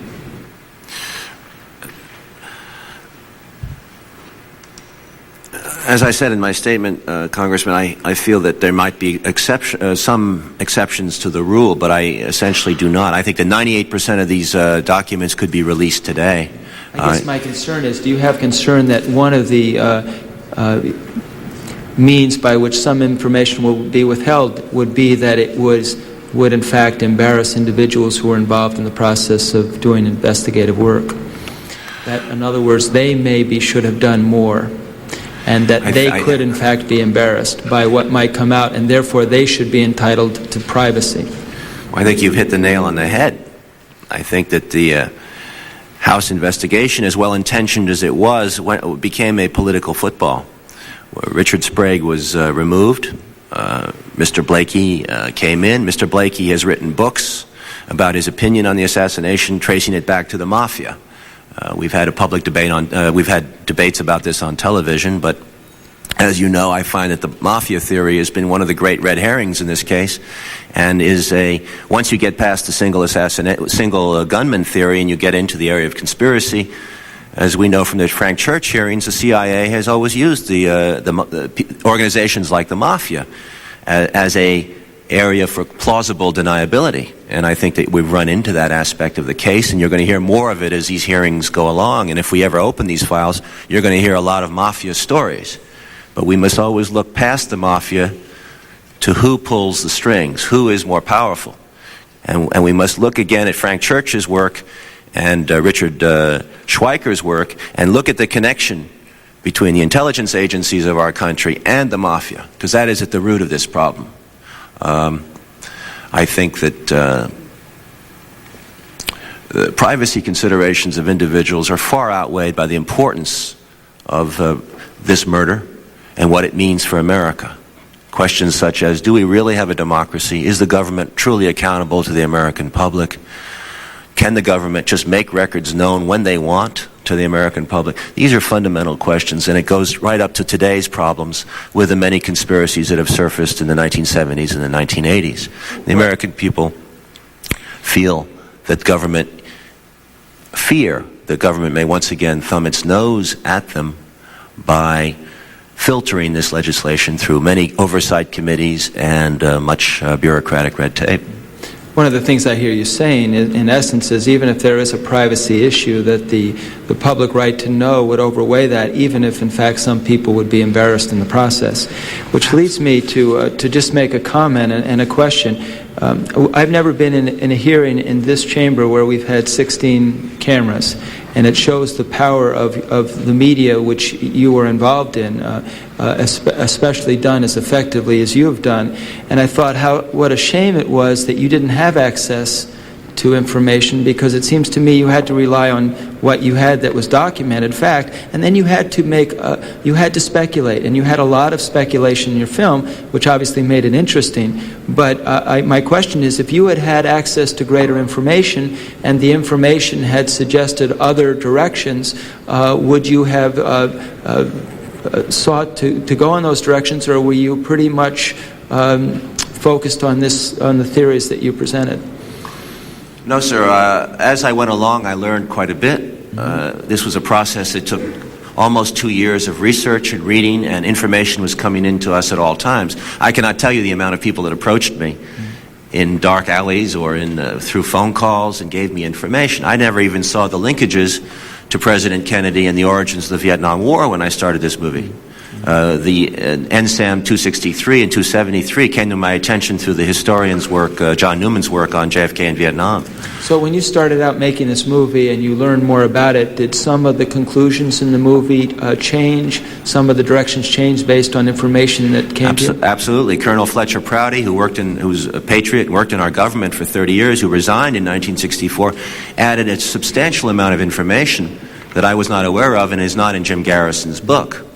Also, Jim Garrison did not have the benefit of a lot of this information we got in the 1970s and 1980s. What I find interesting in the assassination is that, as far as the American public is concerned, with the 500 books that have been written about it, the information has come to us in fragmentary manner through the years. We have a piece of information in 1968, another piece that emerges in 73, 75, 78. I think the movie performed a service by putting together into one mosaic all the best information we have to contradict the Warren Commission. And that was never available to the American people until this movie. I guess I just conclude by making this comment. It's just, to me, illustrates another reason why it's unfortunate this information wasn't available, because I'm sure that if you had had access to information that is now not disclosed, that you would have been able to provide other information that would have been helpful and interesting. Well, I think you could also argue that if the information had been made public in 1968 and 5 and 6, that movies would have been made in 1969, because it would have been an explosive revelation. We wouldn't have had to wait 28 years to make this movie. Right. I would say I'm not sure if I would disclose everything at that moment in time, but certainly much sooner than 30 years. And certainly it should have been disclosed soon enough so that justice would have been done. Thank you very much, Mr. Shays, for your thoughtful comments. Mr. Steve Schiff.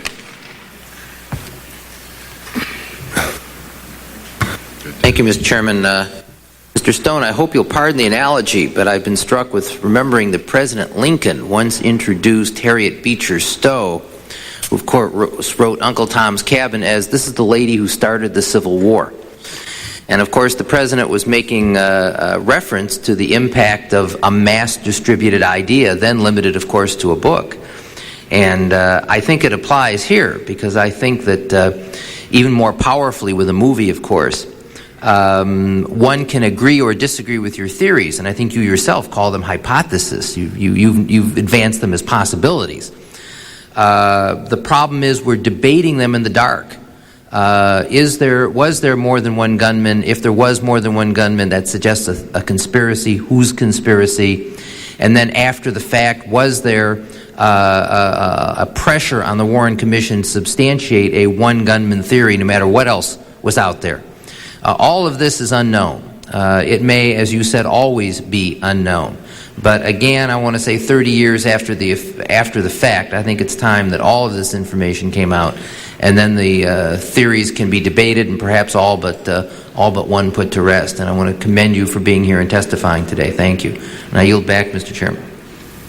Thank you very much, Mr. Schiff. Mr. Martinez.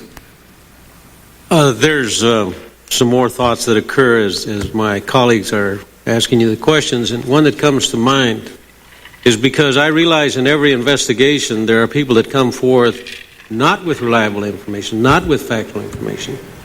And if a person has a preconceived notion going in what he wants to prove and what he wants to accomplish, he's not going to be the most objective person to evaluate that comes forth. And I'm just curious, I don't know if you had a preconceived notion when you began the investigation or not, but what I'd like to know is that when a lot of this information came to you, did you have some way of evaluating that information and determining and evaluating the individual and determining whether or not this was something that was reliable information that you could put in your movie that would then go out to the American public? Because you see, there's another question here, is what the media does to the American public in persuading them to think a certain way.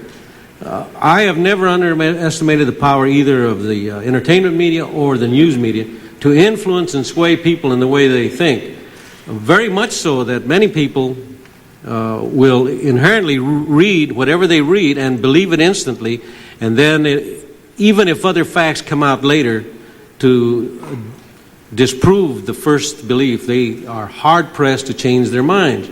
So my question really is, when you were in trying to be as honest in your movie as you possibly could and still keep the dramatic value of it, did you have a process of evaluating those people that came forth with information? Sir, I evaluated everything, and I think in every case I always had a second source for every fact as stated in the movie. Where I speculated, the characters, if you watch it closely, say maybe, what if, let's speculate, shall we? I use that kind of dialogue, that kind of language. I also I'm sure you know that when the assassination occurred, many people in Europe and all over the world doubted the cover story that was put out that afternoon. By 5:30, the press had us believe that Lee Oswald gave us the complete profile of Lee Oswald before he was even charged with the murder of the president. At 5:30, he was charged at 12:30 that night. At 5:30, a profile of him as a lone nut, deranged communist was in the press, and it was worldwide. Colonel Fletcher Prouty read about it in New Zealand. I'm sure if you were in Ethiopia or Germany, you read the same story. It was a wire story. Colonel Prouty confirmed to me many of these suspicions that this was a black operation. It was run by intelligence, and Colonel Prouty has a long and distinguished record in our government, and he knew people like Allen Dulles, and he was, I think, a very strong second source to people like Jim Garrison and Jim Mars in his book Crossfire. We threw out a lot of information that was spectacular and sensational out of the movie. I think we could have created even more fireworks. We could have gone one step further. There is much evidence to pointing to the fact that Lyndon Johnson made a phone call to the chief of police of the Dallas, Will Fritz, to tell him that he had his man. We now know from Charles Crenshaw's revelations, #1 bestseller this week, he was a doctor at Parkland Hospital, that President Johnson called when Oswald was on the table, dying, and asked if the last rites could be attained, a confession could be obtained from Oswald. Many of this information was available to us, but we did not use it because of its sensationalistic nature. We tried to be responsible, and we tried to get second sources on everything we had in the movie. Well, thank you, Mr. Stone. You're to be commended because you have brought to light certain events that maybe escaped the public before, that have caused them to have the curiosity to want to know more. So I commend you. The gentleman from Minnesota, Mr. Colin Peterson. No comment. Last question goes to Frank Horton. Thank you, Mr. Chairman. Mr. Stone, if this material is released, and I hope it is, do you intend to make another movie? I would hate to have to be in a position where I would have to make a film called MLK to get released the files on Martin Luther King, which, as you know, is also part of the HSCA files. The 850 boxes, I believe, contain much of the Martin Luther King material, and I think it should be similarly unsealed. There are certainly even fewer national security considerations involved, and no possible foreign policy consequences in the Martin Luther King case. I realize it might be distracting to seek to amend House Joint Resolution 454 to include the... Let's don't include that in this one. I mean, we really... I have no problem with moving forward on that, but I really think that for us to try to do that would confuse the issue and create some real serious problems. Although I think it would be good if some kind of oversight mechanism could be established in the legislature, that cases could be looked at in the future, such as the Martin Luther King case, the Robert Kennedy case, the Richard Nixon Watergate case, because these are all part, I think, of a overriding and similar syndrome that has afflicted American politics since World War II. And I would urge the committee to think seriously about our history and what has been told to the American people, and to try to approach the type of glasnost that we've seen in the last few years in Eastern Europe. One other little point, kind of coincidental. It so happened that while you were filming the part that you filmed in New Orleans, my wife and I were staying at the same hotel where your star, Mr. Costner, was staying at in New Orleans at the time. Thank you very much. Well, if I'd known that, Senator, Congressman, I would put you in the movie. Thank God you didn't know he was there. We're indebted to you, and I can say this on behalf of the entire committee, that we appreciate your contribution to our country's attempt to become more open, not just in your artistic work, but in your very thoughtful presentation here. Thank you, sir. Thank you very much. Thank you, sir. Thank you. The second panel consists of two attorneys who served as counsel to major investigations surrounding the assassination of President Kennedy.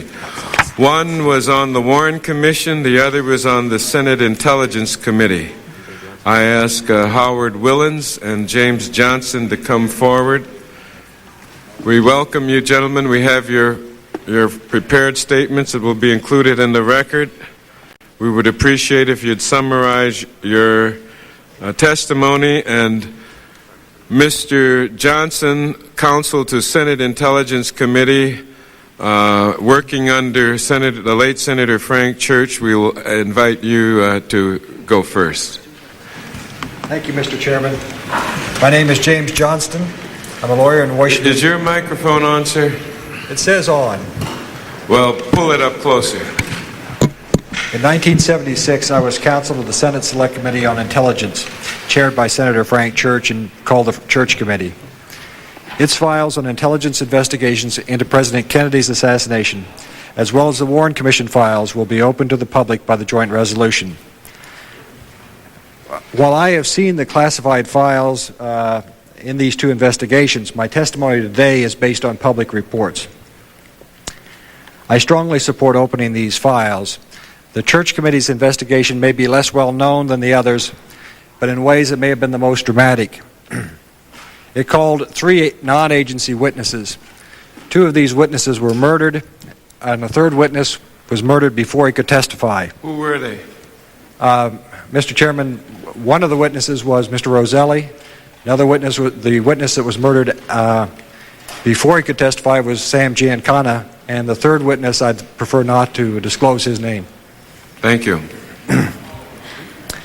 The so-called secret files of the Warren Commission and the Church Committee are principally intelligence documents. There's no smoking gun that will contradict the finding that Lee Harvey Oswald killed the president. However, I strongly urge that these files be opened. I think it will open a public process that will permit the American public to look at this material and to decide for themselves whether everything that was classified has been made available. Thank you very much, Mr. Chairman. Thank you so very much. We now, and I want to agree with you that the Church Committee was exceedingly important. It did a very important service. It was done under very adverse and controversial circumstances. I commend you for your work on that committee. We now turn to Mr. Howard P. Willens. You're just about the only one still around from the Warren Commission, and we're delighted to have you before the committee. Well, thank you, Mr. Chairman, and members of the committee. My name is Howard Willens. I'm a member of a local law firm, and I appreciate this opportunity to appear before the subcommittee to testify regarding HJ Resolution 454.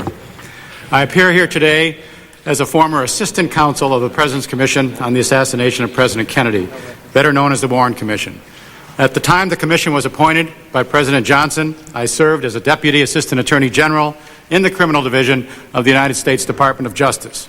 I was asked by the Assistant Attorney General and the Deputy Attorney General to assist the Commission in getting organized and performing its responsibilities. As in the military, when you're asked to volunteer, I volunteered to assist in this mission. I worked full-time for the Commission and as liaison to the Department of Justice from December of 1963 until publication of the report in September 1964. It was an extraordinary public assignment that demanded the best efforts of all of us associated with the Commission. To the suggestion that the Commission was a group of insiders, I would remind the members of the committee that with the exception of myself alone, every lawyer who worked for the Commission was from private life. They were a diverse group of different backgrounds and political views with different experience in the profession. They had distinguished credentials not then, and they've gone on to serve the public in a variety of respects and in the academic community ever since. They had no motivation at that time or now to do anything other than comply with what the Chief Justice told us at our initial meeting when he said, "Truth is our only goal."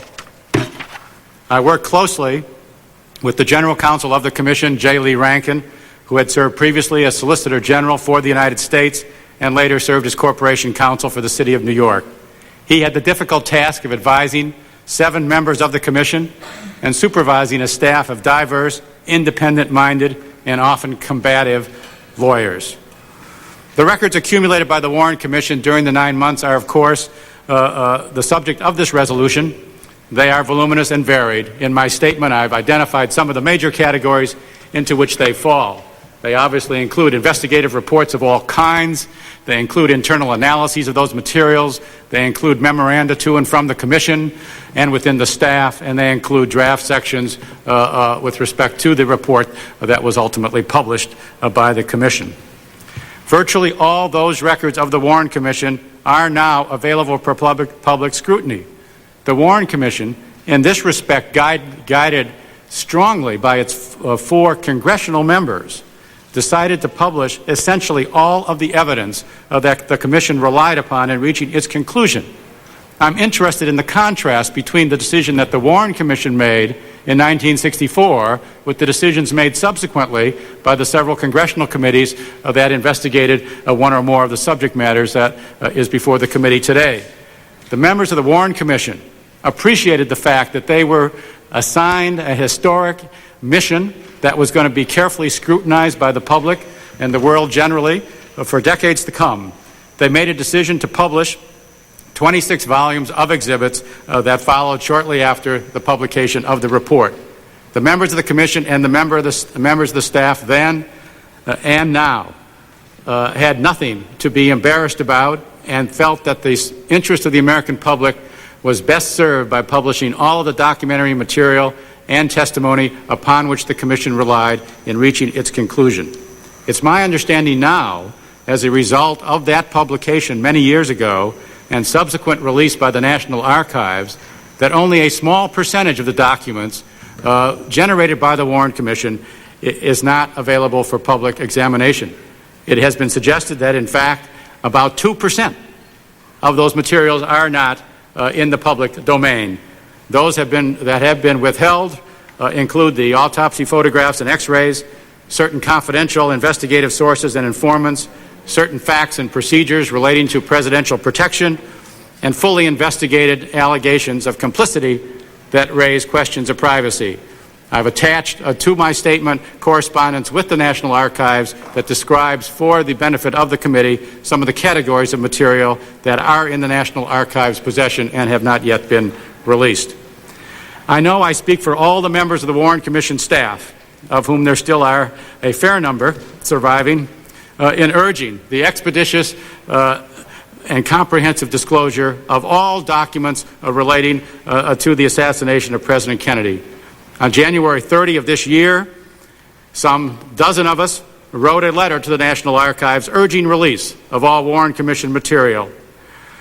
Attached to this statement are copies of the letter that I signed on behalf of my colleagues, the press release explaining our request, and his very forthcoming response of February 7, 1992.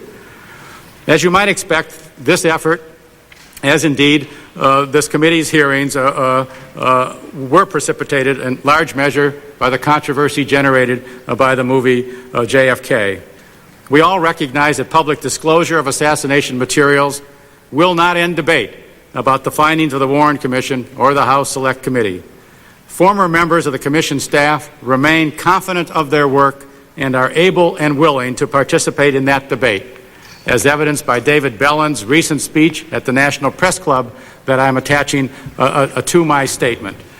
I think in this connection I would like to read one paragraph from our press statement of earlier this year that was attached to my statement. It reads as follows. Based on all the evidence, we, the members of the Warren Commission staff, remain convinced beyond a reasonable doubt that Lee Harvey Oswald alone fired all the shots that killed President Kennedy and Officer Tippit and wounded Governor Connolly, There were no shots other than the shots fired by Oswald. Jack Ruby was not involved in any conspiracy to assassinate President Kennedy or silence Lee Harvey Oswald. Based on the record as a whole, there was no credible evidence of any other domestic conspiracy or any conspiracy by the CIA or any other government agency or group or by any foreign government or by anyone else. End quote. There was nothing that I've heard today that causes me to want to modify that statement in any respect. Mr. Well, that means that you disagreed with almost everything that the previous witness said. That is essentially correct, Mr. Chairman, except I would support the privilege that Mr. Stone has to write a movie, if he wishes to, based on allegations, suspicions, alleged conversations between two distinguished public servants, both of whom are now conveniently deceased. And I believe that he's entitled to do such a movie, but as a historian, there is no fact that has come to light since the Warren Commission that undercuts any of the fundamental conclusions that I have just summarized on behalf of the Commission. A telephone call that President Johnson made to the Dallas police. Mr. Chairman, I don't know if there was a telephone call or not, but I would suggest to the committee. Well, what if there was one? If there was a telephone call, Your Honor, Mr. Chairman, if I may call you that, it is not evidence that the President or anyone else was in the process of developing a cover-up with respect to the assassination of President Kennedy. We have to draw the distinction between allegations, suspicions, possibilities, and rumors on the one hand and facts on the other. And that's essentially the point that I'm trying to make. In other words, you don't believe there was a telephone call? I don't know whether there was a telephone call or not, Mr. Chairman. I have not seen the evidence with respect to that telephone call, so I'm unable to make a reasoned judgment as to whether there was, and if so, what was its purpose, and if so, who acted with respect to it. Who were the four members that were on the committee? The four members of Congress, Mr. Chairman? Senator Russell and Senator Cooper, Representative Boggs, and Representative Ford. Mm-hmm. Those are the four members of. In other words, you don't believe there was a telephone call? I don't know whether there was a telephone call or not, Mr. Chairman. I have not seen the evidence with respect to that telephone call, so I'm unable to make a reasoned judgment as to whether there was, and if so, what was its purpose, and if so, who acted with respect to it. Who were the four members that were on the committee? The four members of Congress, Mr. Chairman? Senator Russell and Senator Cooper, Representative Boggs, and Representative Ford. Mm-hmm. Those are the four members of Congress who were members of the commission.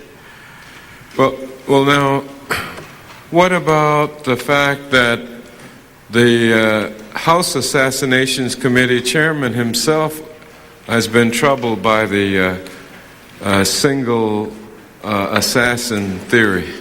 Yes, Mr. Chairman, You don't think he studied this carefully enough? No, quite to the contrary, Mr. Chairman. I think that the House Select Committee chaired by Mr. Stokes did an admirable job, and that Professor Blakey did an excellent job. I testified in a deposition before that committee. The interesting point about that, Mr. Chairman, is that the House Select Committee confirmed each and every major conclusion of the Warren Commission with respect to the number of shots, the source of the shots, the so-called magic bullet theory, and the absence of any other assassin on the scene. There was one exception with respect to the acoustical evidence that the chairman made reference to earlier today. Late in the investigation, they had experts testify, based on an examination of a tape, that there was a fourth shot at the scene, which thereby opened up, as clearly it might, the possibility of a second assassin in Dealey Plaza. Right. The majority of the committee was persuaded by that evidence, and they reached a finding, summarized by the chairman today, that presented probable evidence of a conspiracy. 3 years later, Mr. Chairman, that acoustical evidence was the subject of a report by the Committee on Ballistic Acoustics of the National Research Council. That committee consists of private and public experts in the field. They examined the tape, all the available evidence, and they found no scientific validity whatsoever for the conclusion that there was a fourth shot at the scene of the assassination from any point whatsoever. Indeed, the 1982 definitive study found that the point on the tape where oscillating waves supposedly indicated the sounds of another shot actually occurred on the tape more than 1 minute after the assassination. Now, it is my suggestion and conclusion that there is a conflict in the acoustical evidence and that members of the committee, if they were confronted with this conflict in a scientific analysis, might well think it appropriate to re-examine that conclusion. Well, do you think that Chairman Stokes would be more comfortable in his bed at night if he heard your rebuttal evidence? He's well aware of it, Mr. Chairman, as is Professor Blakey, and I think they have some reservations about the second study, but which are fair subject for debate. But I offer that to the committee as at least part of the technical record that has to be examined. Our conclusion with respect to the absence of another assassin, Mr. Chairman, is based on the entire record that the Warren Commission and other investigations had. The number of bullets found, the fragments, the identification of the weapon, the eyewitness testimony, the absence of any testimony of a second assassin firing away, whose identity is not known and who was never seen, and of which evidence of a bullet, of another bullet, there simply is lacking. But the point is that the Commission staff and the Commission reached conclusions. Others have reached different conclusions, but we support fully the objective of the legislation before this subcommittee because it is, after all. That brings us all together, and I'm happy that you come forward and indicate that most, if not all, of your staff associates would support the same measure. And I think, Mr. Johnson, do you assert the same thing for those people that you worked with at a staff level on the church committee? I most certainly do, Mr. Chairman. I think that the people that have looked at these files want to see them brought out in public, and those of us who have seen them, we also know the intelligence agency's objections to bringing them out. I think that in a public process, for the most part, those objections should be overridden, and these documents should be made public. Well, then, in essence, what, Mr. Willens, is your theory of the JFK assassination? I assume you're not talking about the movie. No, I'm talking about the assassination. Mr. Chairman, I repeat that the conclusions of the Warren Commission reflect my views then, and they reflect my views now, that there are no facts, as distinct from allegations and suspicions, that undercuts any of the major conclusions of the Warren Commission. I find it incredible to believe that there was either a small, closely held conspiracy or a more widespread conspiracy of a cover-up that would have survived 28 years of examination and debate, media investigations, congressional investigations, and so forth. It is my conclusion that until there are facts that come to light, that the conclusions of the Warren Commission remain intact and valid. You don't have any nagging doubts? Mr. Chairman, one of the things that the Commission and staff were very cautious about was to indicate the limitations of the information available to them and the kind of findings those would support. The Warren Commission could not conclude in 1964 for all time that there was no conspiracy. What they could conclude was that there was no evidence of a conspiracy that was presented to it at that time. So you do have some nagging doubts? About a historical event of this significance, Mr. Chairman, there are always going to be reservations, suspicions, skepticism, and concern. I share the concern because I work for the Department of Justice. I care deeply about that administration. I reported to Attorney General Kennedy, and he cared deeply about the integrity and the comprehension of that investigation. Well, this is not to criticize anybody, and certainly not you, but if you have nagging doubts because you could only base your conclusion on the Warren Commission, which could only base its work on agencies and information supplied to it, as a reasonably prudent lawyer, you're perfectly entitled to have nagging doubts. In other words, in this context, nagging doubts is not anything to be ashamed of. No, I certainly am not ashamed either of having reservations, Mr. Chairman. I would point out, though, that there's a great misconception that the Warren Commission and staff were entirely dependent on intelligence or investigative agencies of the federal government. We had direct access to individuals who witnessed the scene. We had direct access to experts who were unassociated with the federal government. We had the power of subpoena, which was exercised, and we had the full ability to conduct what was then the most comprehensive criminal investigation ever conducted in the United States. But you still have nagging doubts. If you're suggesting I have nagging doubts about the conclusion... No, I'm asking you. I'm not trying to put words in a trial counsel's mouth. I mean, you know, you either have nagging doubts or you don't have nagging doubts. It's a free country. That's why Mr. Stone could make his movie. Right. And that's why you can have your nagging doubts. And may I have my reservations? Of course. About what the future will display. But I want to reiterate that there's been no facts that have come to light in the last 28 years that undercut any of those conclusions. All right. My time is just about up. Let me read these two sentences. 3. The Senate investigation revealed that the Warren Commission investigation was fundamentally flawed because of its reliance on intelligence agencies. They did most of the investigation and all of the intelligence collection and analysis. Unfortunately, they failed the Commission and the American public. Your comments? I disagree with that. At the same time, I acknowledge with my colleague here on the panel that the Commission was disserved by the CIA. I subsequently was... Well, they lied to you about trying to do in Castro. Yes, Mr. Chairman, I'm deeply... And how many other instances did they either deliberately lie to you? I don't know, Mr. Chairman. And how many instances did they deny information so you couldn't even find out if they were lying or not? As the Chairman suggests, it's very difficult then and now to know exactly what the agency knew and to what extent they disclosed that to the Commission. They did do some very excellent work in the Warren Commission. Well, last question. Do you think that Oliver Stone has done this country a disservice by stirring this stuff up? No, I don't think so, Mr. Chairman. I think that Mr. Stone's hypotheses and allegations that he reiterated here today and set forth in the movie are for the most part false. I think that the movie nonetheless addresses a public issue that is an appropriate one. It's an artistic effort, and I think that bringing us together before this committee, Mr. Stone has served a public service. Well, don't you deplore the fact that most Americans agree with the theories that are implicit in his movies?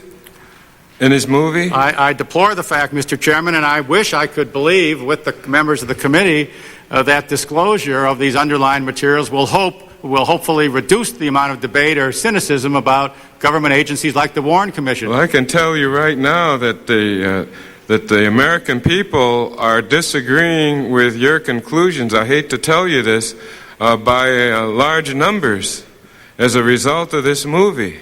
Well, I know that, Mr. Chairman. That was the case back in the 60s, indeed. I mean, I've made the point in private that the only people that agree with the Warren Commission reports are our mothers and our children. And some of my children are beginning to express doubt. But the point I'm making is that there's a difference between allegations, suspicions, hypotheses, and movies on the one hand, and historical facts that are susceptible of probative evidence on the other. Well, you know, I listened very carefully to Oliver Stone, and he didn't sound like some kind of Hollywood nut or somebody that was unprepared or that someone that hadn't spent an enormous amount of time detailing many issues. I thought he made a rather impressive and compelling presentation before this subcommittee, and I thought that you would have thought the same thing. My judgment on that, Mr. Chairman, is colored by at least two facts I would emphasize to this committee. First, Mr. Stone has refused repeatedly to debate these issues with informed members of the Warren Commission staff. God, he didn't say that when he was here. Of course not. He said that's all he does is debate people. He has denied and rejected invitations to debate these issues with Professor Wesley Liebler of the UCLA Law School and for an assessment of the accuracy of Mr. Stone's rumors and allegations. I suggest that the members of the committee read Mr. Bellin's speech before the National Press Club of a few weeks ago that I've attached to my statement. Could I invite Mr. Johnson to make any comments that he wishes about the foregoing discussion? Thank you, Mr. Chairman. I wanted to jump in on the question of did the CIA give Mr. Willans and the Warren Commission all the files. We had the luxury to sit back and look at the CIA files in 1975 that we wanted to look at, and then to say, did you show this file to the Warren Commission, and let's see the proof of that. And it was at that point that we started discovering lots of material that was not given to the Warren Commission. The fundamental material that was not given, it dealt with this plot to assassinate Castro, so-called AMLASH plot, where a high-level Cuban was meeting with the CIA at the very moment of the assassination of President Kennedy, and the CIA gave AMLASH, a poison pen to use to assassinate Castro. Now, this information was never given to the Warren Commission. Mr. Willans didn't know about it. None of these people knew about it. And it seemed to me that that was fundamental to their investigation. I say in my prepared testimony, cite the example, that the CIA learned that the man that Oswald met at the Soviet consulate in Mexico City, his name was Kostakov, he was a vice consul, was in KGB Department 13. And Department 13 of the KGB specializes in assassination. So the CIA was quite alarmed with that meeting that Oswald was talking to a KGB assassination expert. Now, Mr. Willans knew that. They told the Warren Commission that.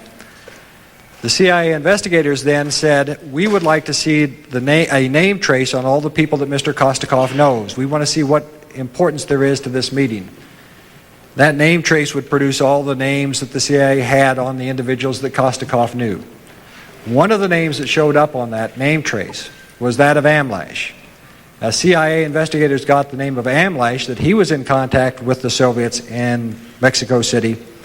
What they did not get, and what the Warren Commission did not get, was the fact that AMLASH was involved in a plot to assassinate Fidel Castro. Now, if you can put yourself in the position of the CIA investigators, this is before the Warren Commission was created, the CIA investigators on November 24th, 1963, learned that, if they had learned on that date, this is the day that Oswald was killed by Ruby, if they had learned on that date that the CIA had been meeting with AMLASH to kill Castro, I ask you, would the assassination investigation have been different? And I think the answer is yes. And I go in my prepared testimony to explain why various leads and several important leads that were pointed towards Cuba were not pursued by the Warren Commission or the CIA. But let me finally stress the fact that there appeared to be conscious decisions by senior officials at the CIA as well as at the FBI to withhold information from the Warren Commission. In the case I've described of this name trace in connection with Kostakov, the testimony was that the information about the AMLASH operation should have gone to investigators, that there had to be a conscious decision to withhold that information from investigators. So this is not merely a matter of oversight. I think we've had 3 official investigations of this Kennedy assassination. There are still classified files, and I want to stress again that I think it's time that these files be made public to the extent possible. Do you have nagging doubts about the single assassin theory? I guess personally, yes. As a staff counsel of the Senate committee, we didn't look at the events in Dallas. We didn't look for multiple assassins. I think in my testimony, I describe an individual by the name of Lopez who disappears, who looks very suspicious, and who, after the assassination, goes from Mexico City to Havana. Before the assassination, he's in Tampa, Florida, waiting for a go-ahead, and the president was appearing in Tampa, Florida, where this Lopez is located. and then Lopez disappears between the 20th of November and the 23rd of November, and we know he's in Texas. Now, the nagging doubt I've had is that maybe Lopez was somehow indeed connected with the assassination, as he was alleged to be, and was in Dallas on November 22nd, 1963, and that would present quite a different light on events. What about the people murdered before we could get to them? I only have to say that this is pure speculation as to whether or why they were murdered. However, the fact that Mr. Giancana was murdered before he testified before the Senate committee, and that Mr. Roselli was murdered shortly after he testified, that timing raises a great deal of questions in your mind. Both these individuals were connected not with the Anlash operation, but with prior CIA attempts to kill Castro. Were the mafia lead actors, or were they just people that regularly did business with the Central Intelligence Agency? They did business with the Central Intelligence Agency up until 1962, and the evidence we had is that they were cut off at that point. Prior to that, they had a relationship with the Central Intelligence Agency, especially, at least in the connection with Cuba. Thank you. Mr. Horton. Chairman, I don't really have any questions. I think you've covered a lot of the ground. One observation, though, is that the Warren Commission, and I want to commend Mr. Willens for his testimony. One of the facts that we have to recognize is that this was a very traumatic experience in American history, and I know that the people that were appointed to the commission, I personally knew Senator Russell and Senator Cooper. They're outstanding. Both of them were outstanding leaders in the Senate. And Hale Boggs was a very outstanding person in the House of Representatives who, as you will recall, was killed in an airplane accident. Body never been recovered in an air crash in Alaska. And, of course, Jerry Ford went on to become President of the United States and highly regarded and respected. So they were dealing with a very volatile situation, and I know in the time frame, I was in the House and in the Congress at the time, and in the time frame, they ran down every lead that they possibly could. I'm glad that we did look at the subject later on. I think that we will probably find additional information as we get more of the facts out, and that's why I feel very strongly, and I hope that those in the administration who are expressing some concern will remove that concern so that we can move forward to get this information out as quickly as possible. Well, the gentleman, for just a question to Mr. Willens. Wasn't it Arlen Specter, as a prosecutor, that developed the single assassin theory? Mr. Chairman, Senator Specter was a member of the Commission staff. He was one of several members of the staff that wrestled with the evidence, identified various alternatives, and ultimately, along with all of us on the staff, concluded that a single bullet did generate the wounds in both of the victims. In other words, you don't want to give him that dubious distinction. I gather it's become more of a dubious distinction since the movie, Mr. Chairman. And look, I forget the movie. All I'm asking you is, did he do it, or was that his contribution or not? If it wasn't, fine. He was one of the key members of the staff that contributed to that conclusion. Yes, Mr. Chairman. Thank you very much. Well, of course, that was what happened, and the commission came to that basic conclusion at that point in time when they made their report.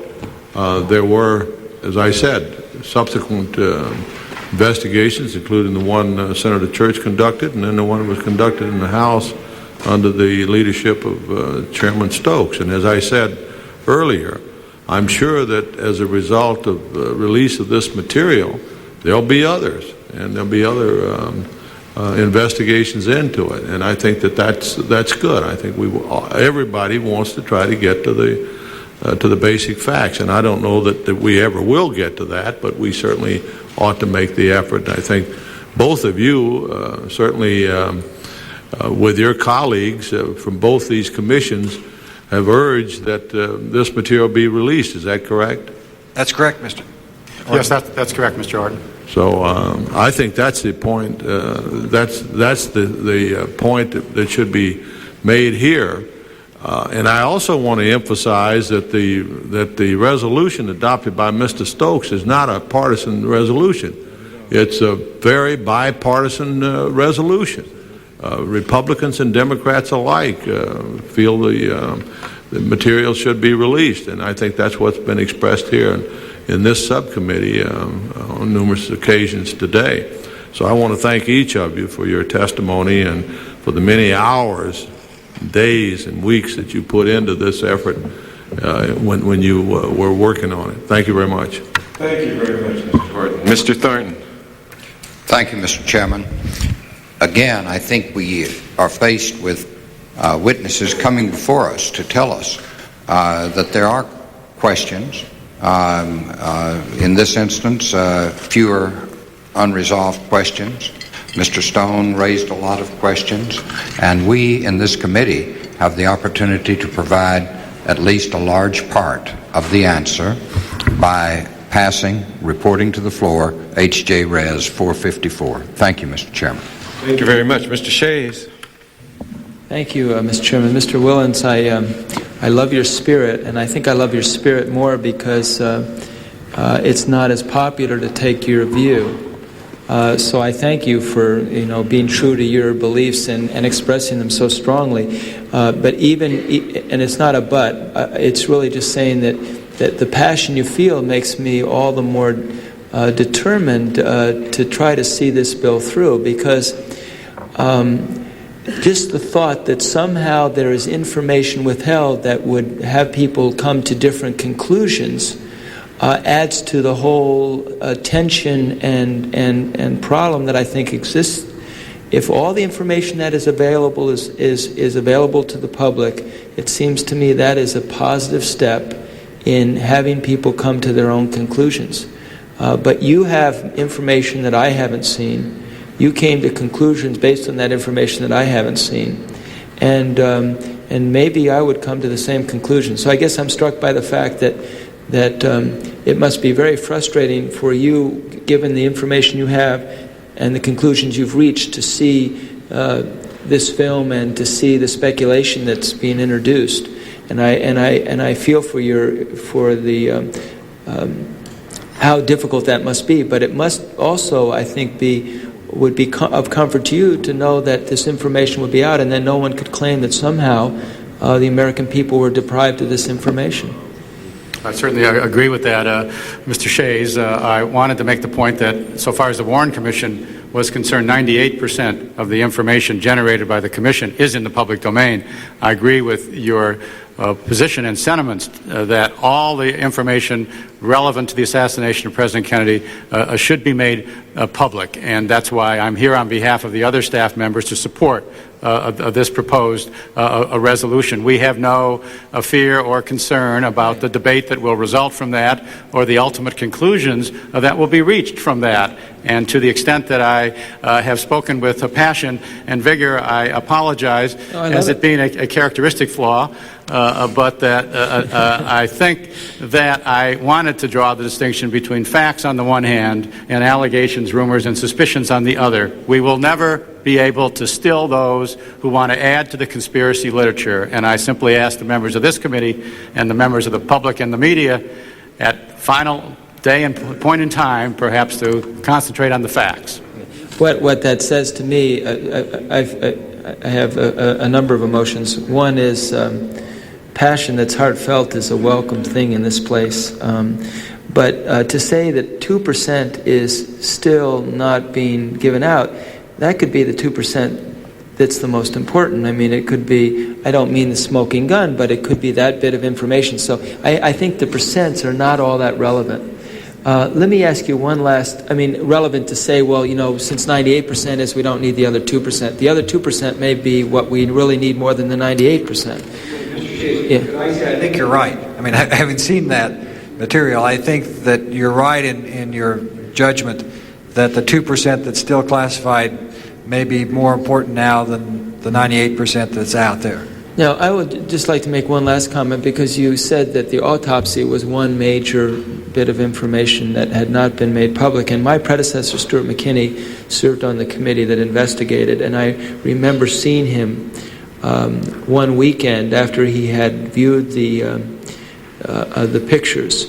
And he was absolutely adamant that no one ever should see those pictures. Well, the pictures are only one source of evidence about the autopsy, as you know, and the autopsy photographs were and have been made available for examination by responsible investigating agencies and by independent and qualified forensic experts. So it's not as though the photographs have been concealed for all time. And in fact, I've heard, and I don't know if this is accurate or not, that some of the materials in Mr. Stone's film were drawn from those very same photographs. In other words, they have reached the public domain, whether intended or not. But the point about the 2% is a fair point, and one of the concerns that members of the committee expressed earlier today is right on point, namely that if the privacy and the national security exemptions in the proposed resolution are interpreted too broadly, there will always be the criticism that the 2% withheld is the critical body of evidence that, unless the public sees, it will not accept the conclusion. So the members of the committee are faced with the challenge of trying to favor disclosure to the fullest possible extent, honoring some concerns of privacy or national security, and perhaps recognizing that down the line, this resolution, if enacted, will still be the subject of criticism because the American public will not have seen each and every piece of paper that was generated by any agency investigating the assassination. In other words, instead of 2% being withheld, there might be 0.2%, and that 0.2% might be the most important. It might be. Thank you very much. Thank you very much, Mr. Shays. Mr. Schiff. Thank you, gentlemen. Mr. Willens, I want to say that I think that one point Mr. Stone is making is that the Warren Commission, for whatever reason, had a predetermined goal of sustaining the one-shooter assassination theory. I have to tell you, not as a member of Congress, but looking back 30 years ago, again as a student at that time, I had the same impression, and I'll tell you exactly what gave me that impression. I remember hearing a debate on radio, and I grew up in Chicago, and this may have been produced in Chicago, it may have been national, I don't know anymore. That explains it. And the debate was between an attorney for the Warren Commission, whose name I don't remember, but I remember the description of this gentleman as being a very prominent attorney, I believe perhaps from Chicago, if that rings a bell at all. I may be wrong about his location. And I remember that the person on the other side of the debate was challenging the Warren Commission, and I think, and I may be misquoting, apologize if I am, I think it was Mr. Mark Lane was on the other side. And I remember the first attorney had a very prominent reputation because it was almost half his responses were he had more experience than Mr. Lane, and therefore the implication being I shouldn't listen to a challenger. And second of all, when Mr. again, I hope I'm quoting accurately, when the challenger of the commission brought up points, questioning conclusions, what about this evidence to the contrary, the answer was invariably, let us look at the positive facts which reinforce the conclusion of a single gunman. My point is the attorney for the Warren Commission never answered the individual points that were brought up, and it certainly left me with that impression. As I say, that's 30 years ago. Bring it to the current point, and then I'll let you respond if you wish, certainly in what I've said. Again, going back to Mr. Stone, I think he is to be credited, and I think you gave him that credit for bringing the issue before the American people. I mean, his movie is why we're here today. No doubt about that. And I think that his point is one step further than the Warren Commission. I think that, again, if one assumes that the Warren Commission were directed towards an outcome, that it might have had missed or not received or not even asked for information that would have been relevant, because Mr. Stone cited not only what might have been remained in the non-public Warren Commission records, but apparently voluminous records in the possession of other agencies, particularly the FBI and the CIA, that he never said were reviewed by the Warren Commission. So I think at this point, and I think you've said this, we may or may not solve the debate as to who killed the president and why. But we should put to rest the allegation that there is a cover-up, that there was in fact a preconceived goal to cover up this matter, and therefore I join you in calling for that full disclosure. And as an attorney with the Warren Commission at a time when I was a high school student, I invite your response to the observations I had at the time, if you wish to offer any. Well, thank you. I grew up in the Chicago area, but I disclaim participating in that debate. I do think it is true, and that in a debate with respect to the Warren Commission findings, there is always the tendency on the part of a Warren Commission staffer to hold up the Warren Commission report and ask someone whether they've read it. And are you aware of the physical evidence, of the eyewitness evidence, of the ballistics examinations, of the medical testimony, and all the other evidence that produced a record from which conclusions had to be drawn and the exercise of a fair judgment had to be made? Prejudgment is a question that will always be debated, and I cannot speak for any individual member of the Commission. I can speak for myself, and I can speak for my colleagues on the Warren Commission staff. This was a long time ago, but we had a staff of some very young, talented, ambitious lawyers. We had a staff that included some extremely prestigious individuals. From that staff has emerged one member of President Ford's cabinet, Bill Coleman. From that staff has emerged 2 judges in Ohio and San Francisco, 2 deans of law schools, 5 law school professors, and then a few people that just try to make a living practicing law.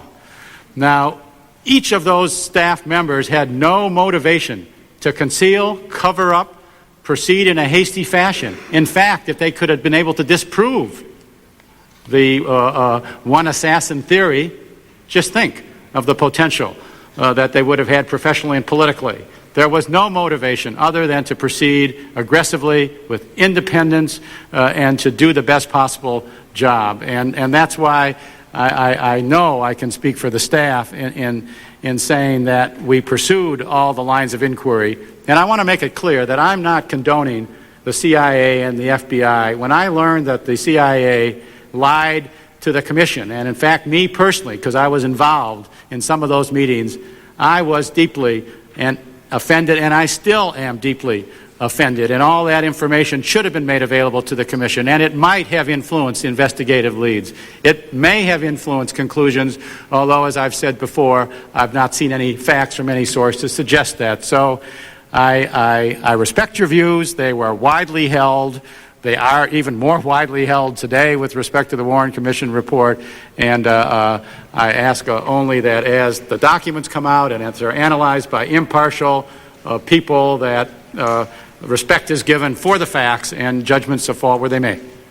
I conclude, at the risk of being somewhat repetitious with what I've said and what others have said, very simply. Mr. Stone offered some theories, which he himself acknowledged are theories of the assassination and the following events. You've disagreed with those theories. It's obvious that the matter, although it may never be settled, the matter will continue to be in debate as long as the public knows that there's a volume of material in government control which the government hasn't made public. And that's why the chairman has held this hearing and why I think it will lead to a revelation of those documents. I yield back, Mr. Chairman. Thank you. Thank you very much, Mr. Schiff. Mr. Willens, you, of course, remember your associate, Bert Griffin, now a distinguished jurist in Cleveland, Ohio.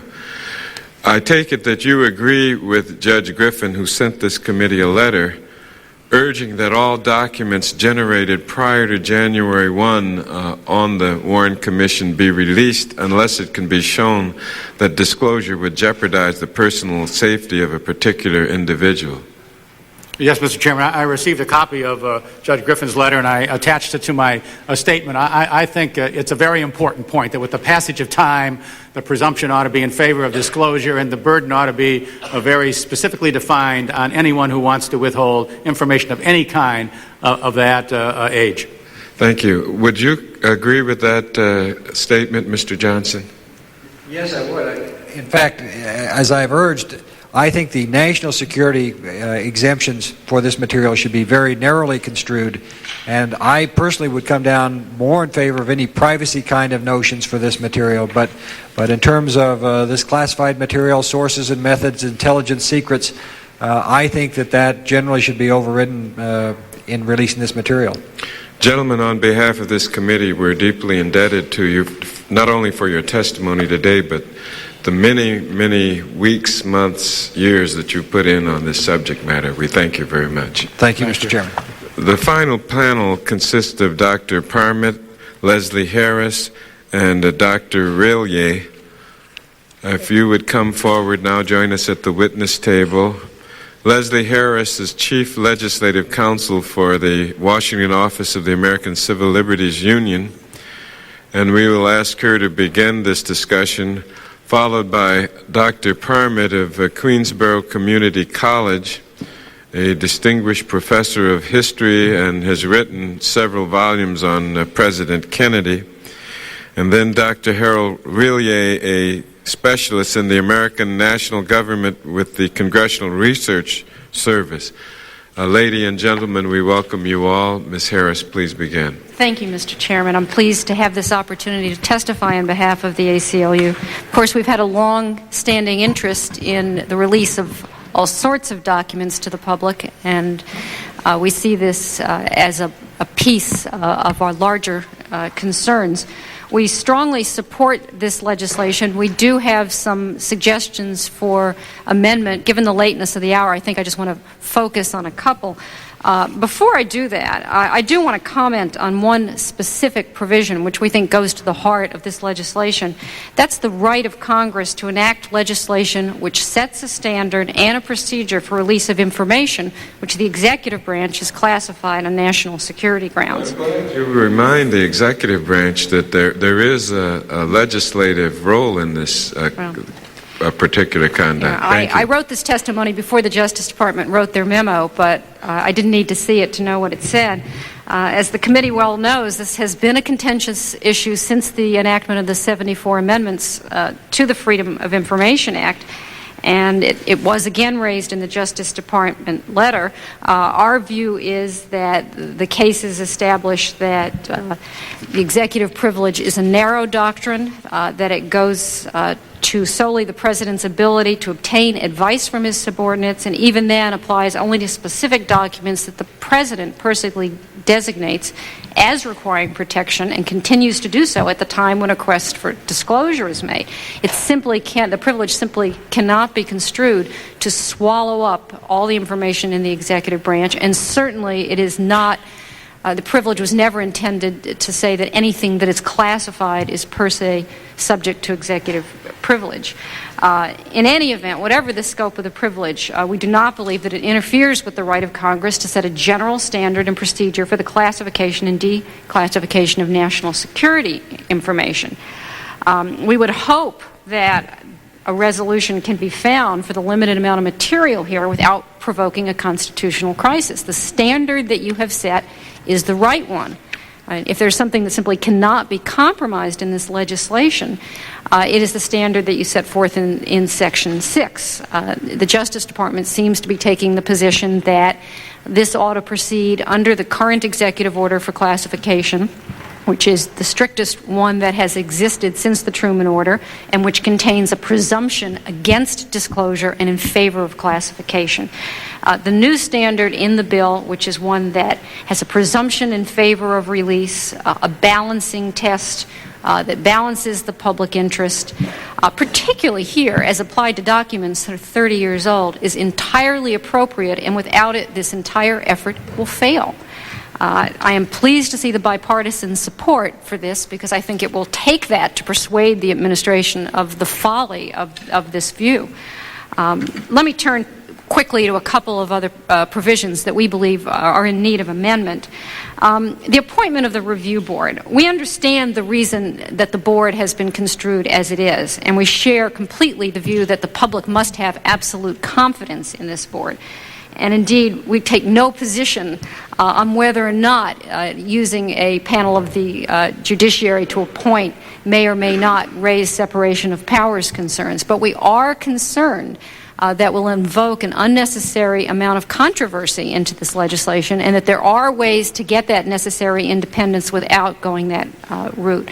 We suggest that you take a look at the model in the Advisory Committee on Historical Diplomatic Documentation that was created in the State Department reauthorization last year. As you'll recall, a piece of legislation was included that required the State Department to undertake a declassification process of its historical documents. It did set a standard different than the executive order, and it set a method for appointing members to that commission that we think does preserve the integrity, and we would hate to see this, a fight for 10 years going to the Supreme Court on those grounds. This needs to proceed expeditiously.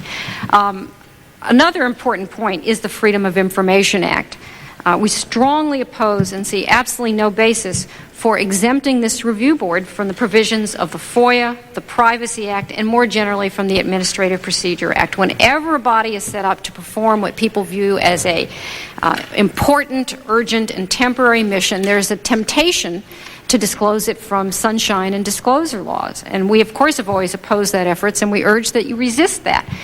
Subjecting such entities to disclosure and sunshine will not impede the effectiveness, and moreover, whereas here you have a situation where the public does not trust what the government is doing on a particular matter, to take this entity out of those laws, we think would be a tragic mistake. Moreover, you can be sure that the next time we need to set up a board for this or any other sort of exigent circumstance, that the government will be in here, the executive branch, urging that we be disclosed from this laws. Now, we're not suggesting that this board suddenly process routine FOIA requests on the information. We believe the agencies that have been doing that ought to continue, and I think an important point is we do not think that the routine FOIA processing ought to stop while this is going on. Indeed, those FOIA requests, I think, are a good indication of what they ought to take a look at first, because the researchers making those requests are probably more likely than anybody else to sort of point in the direction of the important information. But at least with respect to the processes of the board itself, to the extent that that information is releasable under FOIA with all the usual exemptions attached, those laws ought to apply, and we think it would be a very big mistake and somewhat ironic in the context of this particular bill. We're equally concerned that there's no judicial review. I mean, we understand the sticking point, and we certainly understand how judicial review has or has not been effective in the context of the Freedom of Information Act. But it is clear to us that at least, subject to an arbitrary, capricious standard under the APA, that the board should be held accountable, and that even though the judiciary is traditionally reluctant to overrule executive branch determinations about releasing information, our experience under the 74 amendments to FOIA suggest that the agencies themselves, known that they have to justify withholding, simply release more information, and that every step in that process more information gets released. So we think judicial review is particularly important. I have in my written testimony other comments about improving and tightening the standards. I will not repeat them here, and I'm available for questions. Thank you. Thank you very much. I appreciate your very constructive suggestions. Professor Parmet, we welcome you, and I suppose you agree with the ACLU and their general comments? Well, I suppose no one would be surprised, Mr. Chairman, that as a historian and biographer who's devoted 7 books to American history and biography, 2 of them involving a biography of John F. Kennedy, that my bias clearly would be on the side of full disclosure. This is something that has involved me in many, many different ways, and I'd like to offer somewhat of a different perspective on this, both as a researcher and as a teacher. arguments about national security and personal embarrassment all too often simply serve to mystify the mundane. In the matter of Joint Resolution 454, no such considerations really can be involved, because in all the years of teaching and writing that I've done, I, in common with my fellow historians, have culled the sources to achieve the most valid interpretations. And we can also only gather those interpretations with the cooperation of an open society. The most dramatic opening, and it was only a wedge, came in 1966 with the Freedom of Information Act. Those less secure about access to the record, both in and out of government, have since created some obstacles. But considering that the original act improved upon what we had had to live for before that, I like to think that even at this point, we are far removed from the dark ages of government secrecy. This is something professional historians have always fought for. To do otherwise would be irresponsible. It is, in fact, the objective of all scholars. More to the point, it is a battle for all who believe in open government. The Kennedy case is a prime example. The prominence of Oliver Stone's film has, according to some people, stirred the public out of its complacency and undoubtedly has brought us to where we are today.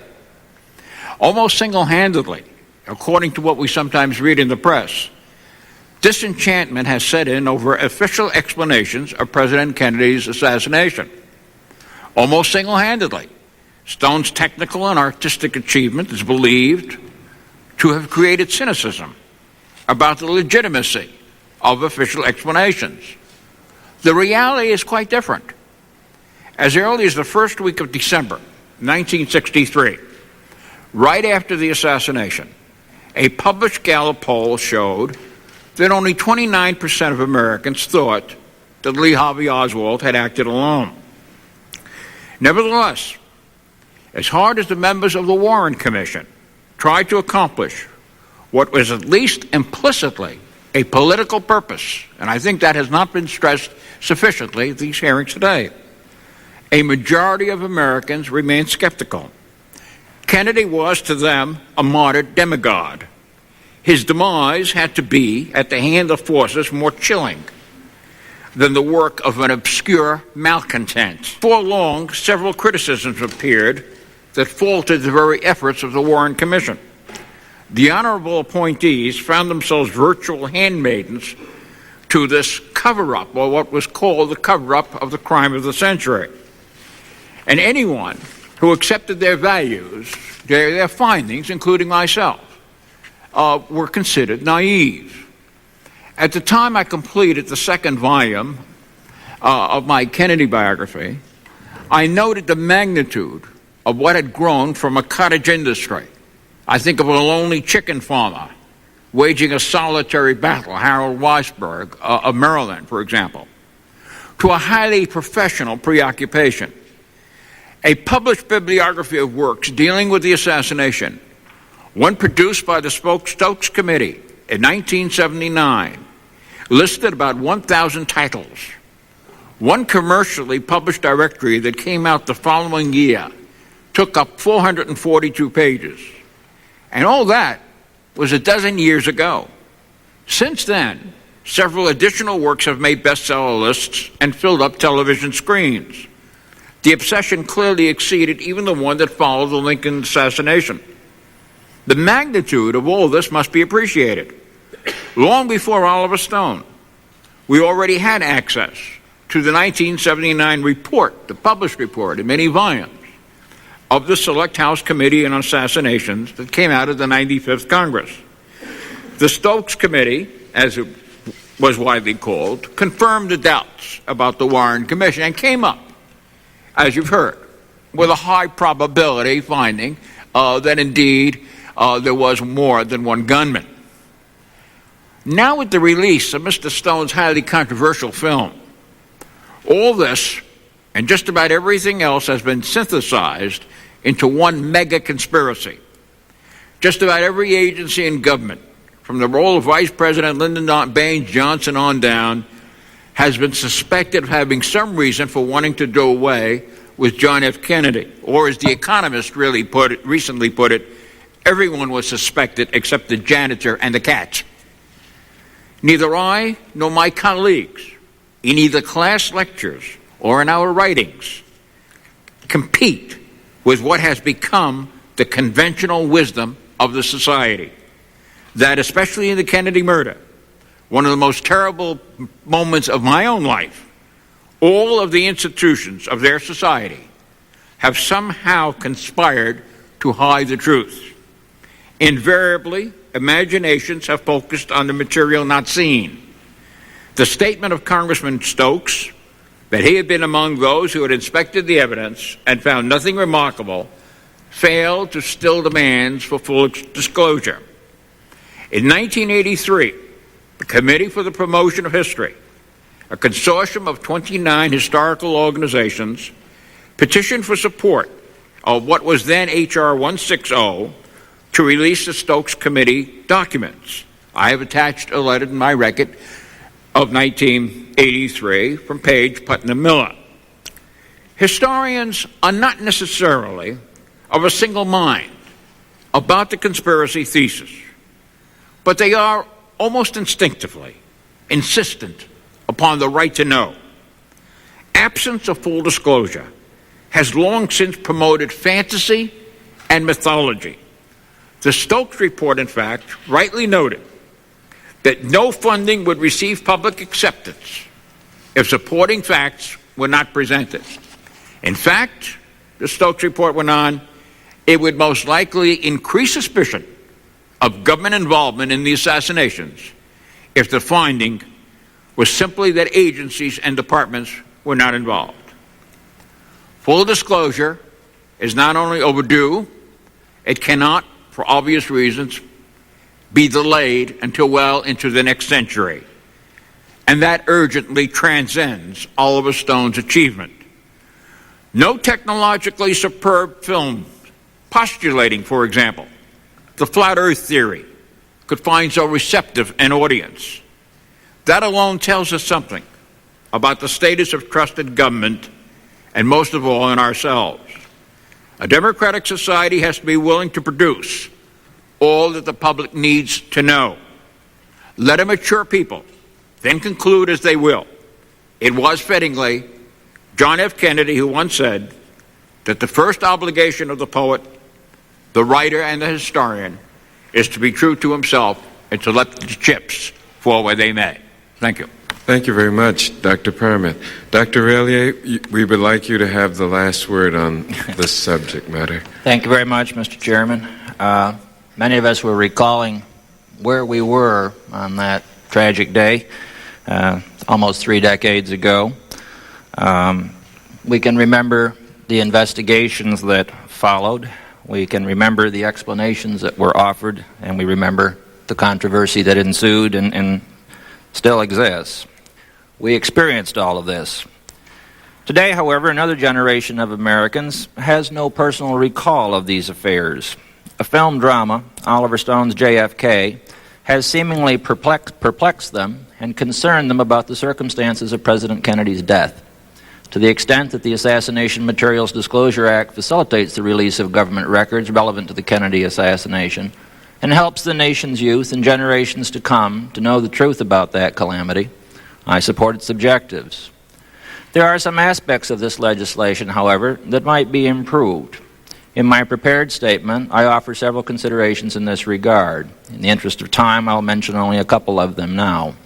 Also in my prepared statement, I've provided a brief account of the various official investigating committees and commissions that have had access to federal records pertaining to the assassination of President Kennedy or have produced such material. The legislation defines assassination material broadly to include records relating in any manner or degree to the assassination of President Kennedy and that were created or obtained by the House Select Committee on Assassinations, the Church Committee, and the Warren Commission. It also embraces such records of any other entity within the executive branch, whether in the custody of the House, the Senate, the National Archives, or any other executive branch agency. However, I fear that the definition of assassination material may be so broad that it does not provide the agencies adequate guidance for determining the practical limits to the universe of relevant records. Furthermore, it seemingly fails to recognize the distinction, which may become constitutionally problematical, between the possession of and custody of executive branch records found within the collections of the pertinent House and Senate investigating committees, and this matter has significant bearing upon the authority of the agencies to appeal and the President ultimately to block the release of records. At a minimum, it might be specified that executive branch entities producing assassination materials that came into the possession of the House and Senate investigating committees retain custodial authority over such records. Furthermore, officials responsible for the administration of the Freedom of Information Act in the Central Intelligence Agency, Department of Justice, Department of State, and Department of the Treasury, among other executive branch entities, might be consulted to set guidance for determining practical limits to the universe of relevant records. Also, consideration might be given to explicitly including pertinent records of the Commission on CIA Activities within the United States. Established by Executive Order 11828 of January 5, 1975, and chaired by Vice President Nelson Rockefeller, this panel had the mission of determining whether any Central Intelligence Agency domestic activities exceeded the agency's statutory authority. Part of its investigation concerned allegations that convicted Watergate burglars E. Howard Hunt and Frank Sturgis were CIA employees or agents and were, in fact, in Dallas on the day of President Kennedy's assassination. The Rockefeller Commission's June 6, 1975 report stated that, and I quote, "Neither the staff nor the Commission undertook a full review of the report of the Warren Commission. The investigation," it said, "was limited to determining whether there was any credible evidence pointing to CIA involvement in the assassination of President Kennedy," unquote. When the Rockefeller Commission disbanded, President Gerald Ford apparently took possession of its records and papers.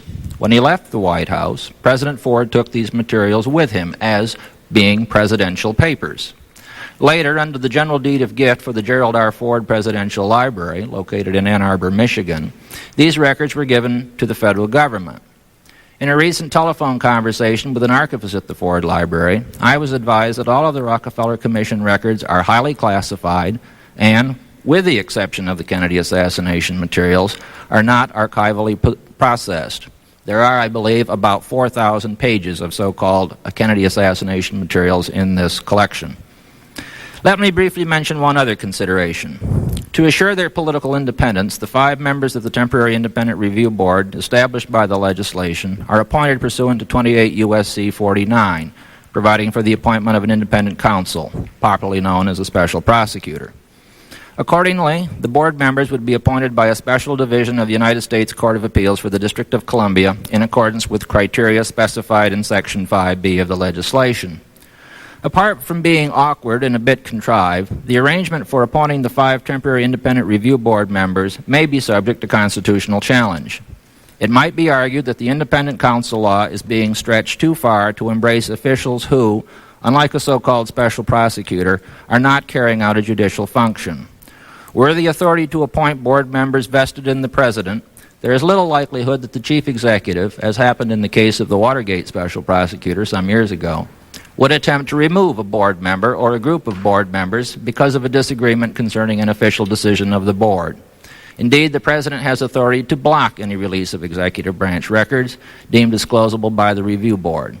The objective of securing the impartiality and independence of review board members might be just as readily served by retaining the qualification standards set out in the legislation at Section 5B, but having the President appoint the board members with Senate approval.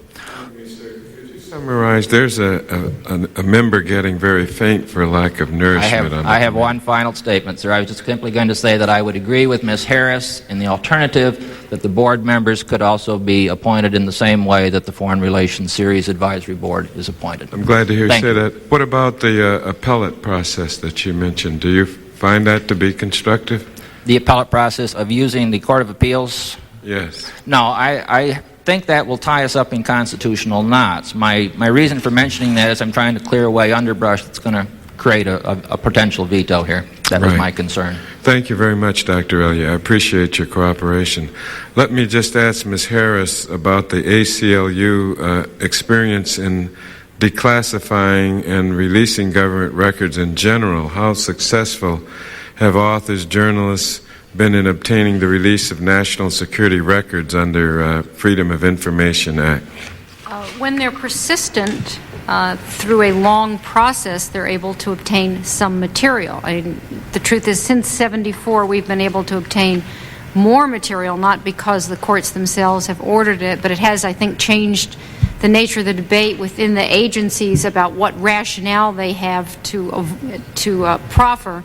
But generally, that means you get some material, and then you have to litigate it, and before you litigate it, you get some material. It's hardly the way to vindicate the public's right to know. I mean, moreover, the declassification process, as certainly both of the gentlemen with me on the panel can attest to, has been a dismal failure, and what little was set in place in the early 70s has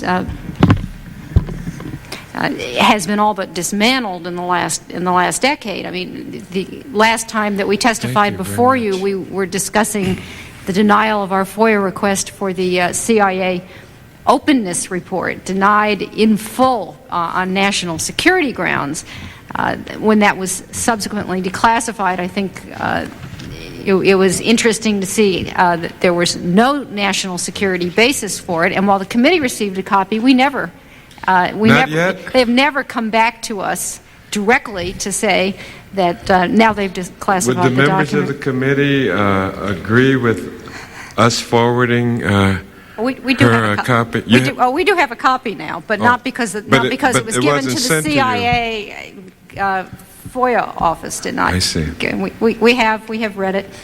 It's an interesting document, but if that is what is classified, then I think it speaks volumes to not allowing that standard and that process to dictate the release of these records. Can I ask Dr. Relier if he agrees with the general description of the difficulty of obtaining materials under the Freedom of Information Act?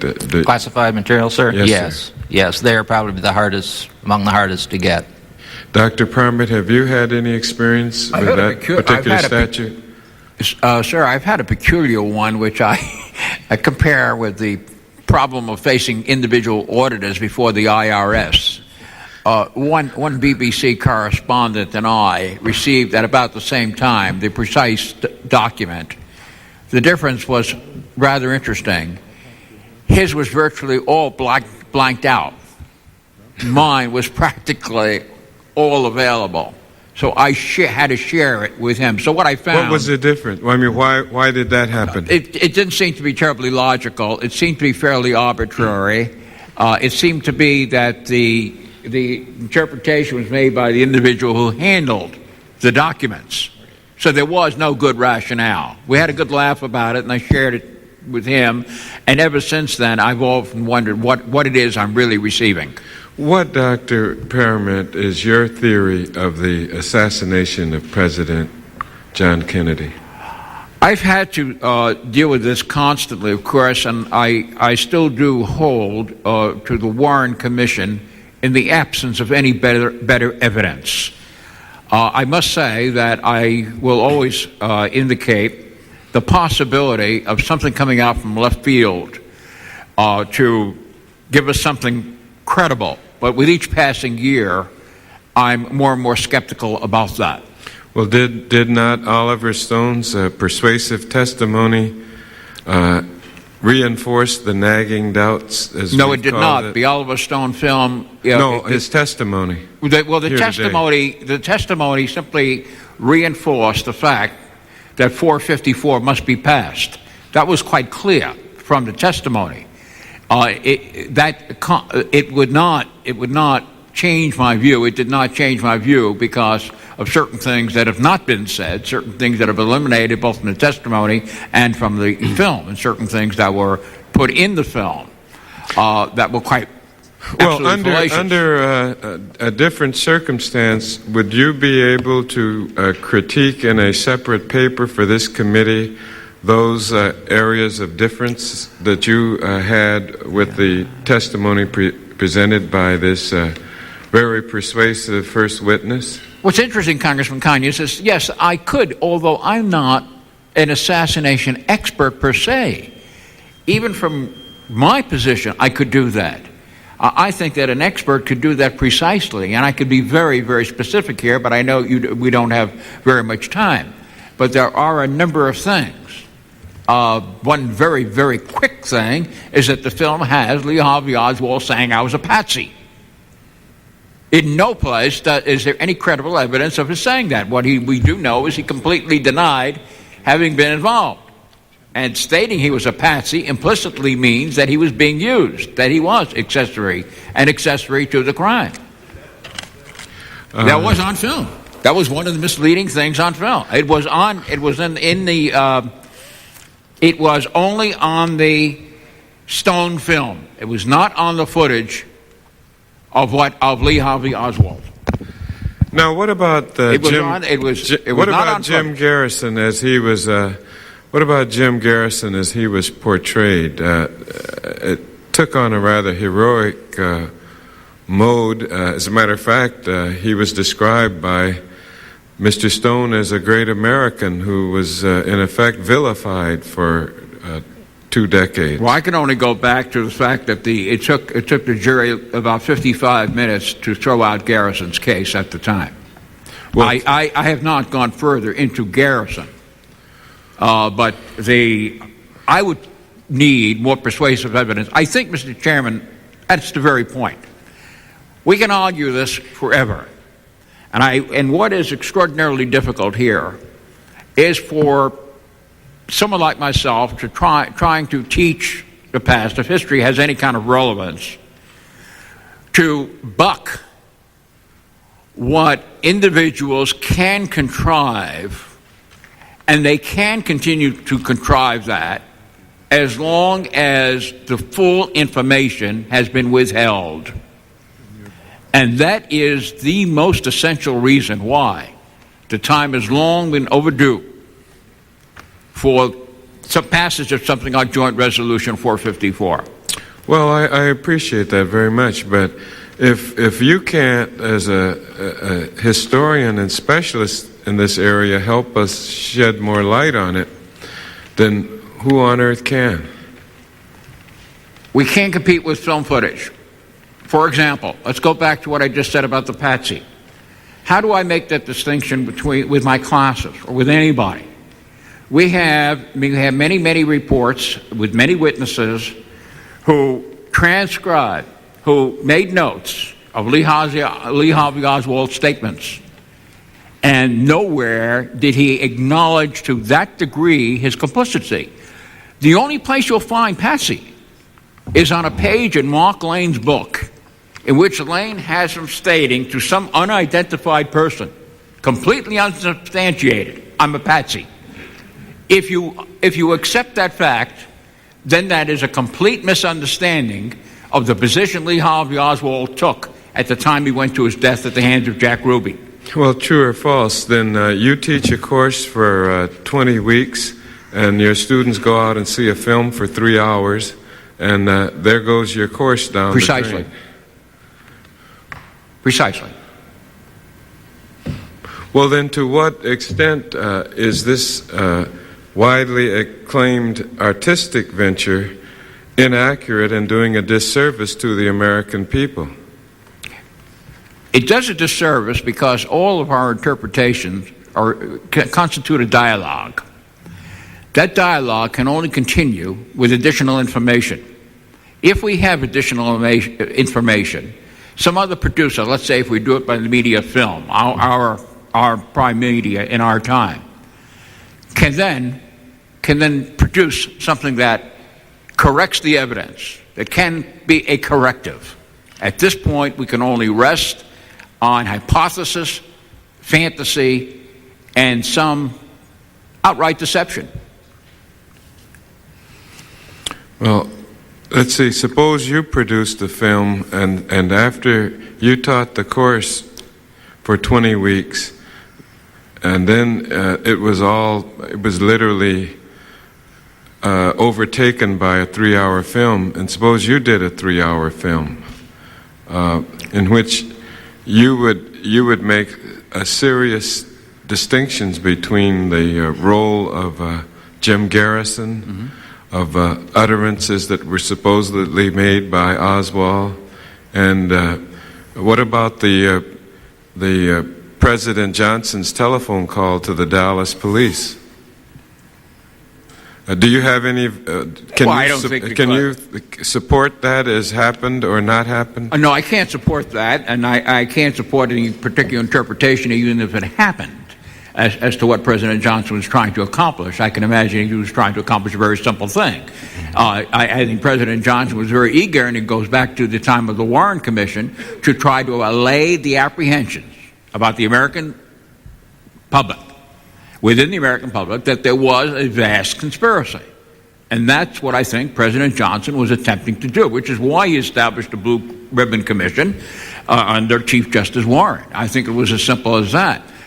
But to go back to what you just asked about film, you suggested a dialogue of film here.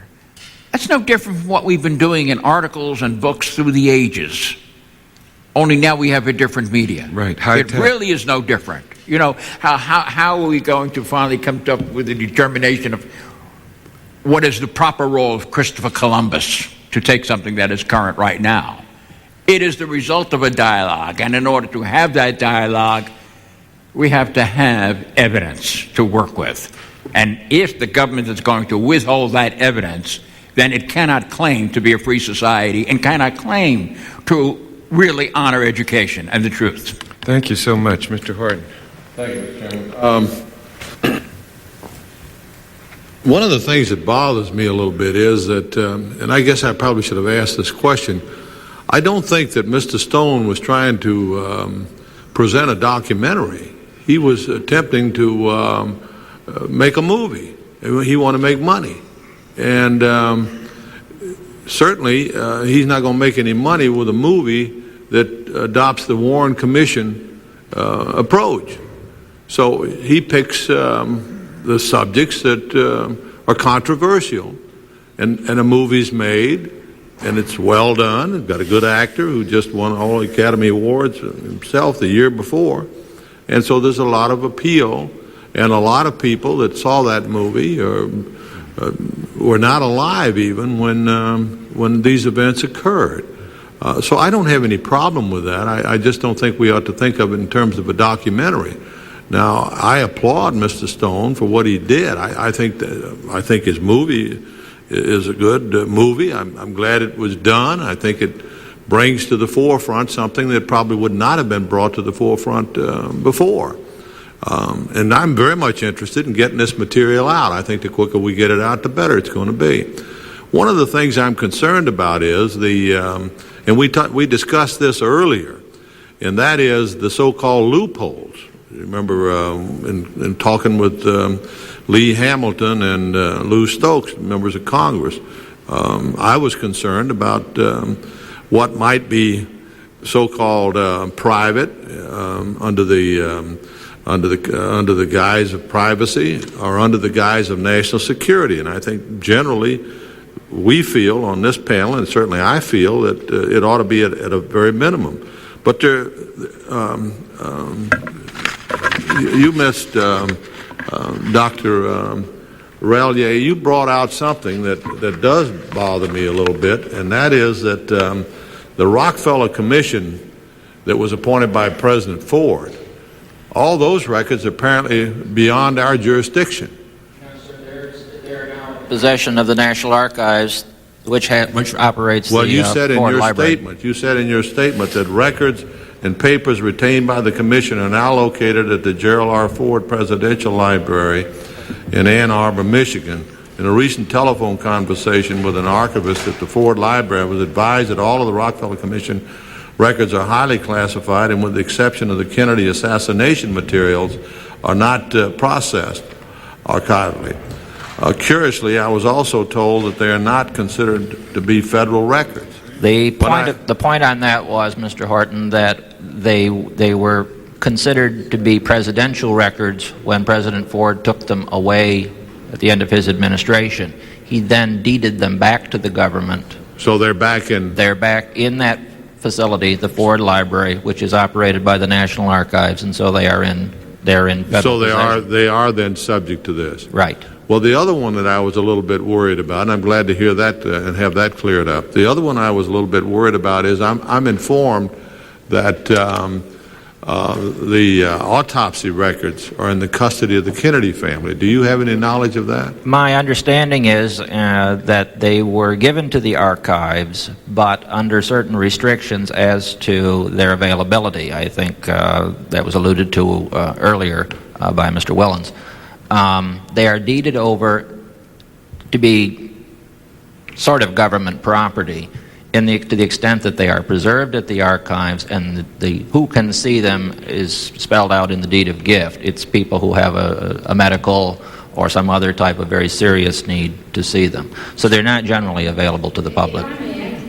Public Citizen Litigation Group has just filed a lawsuit pertaining to those documents on the question about if the documents originally were government documents and then came into the possession of the Kennedy family, can a deed of giving back to the government documents that belong to them essentially In other words, you're supersede asking the a legal FOIA? question as to whether or not that can be Public Citizen has, I think, is either filing that lawsuit tomorrow or has filed it today. So there continues to be FOIA litigation around these matters.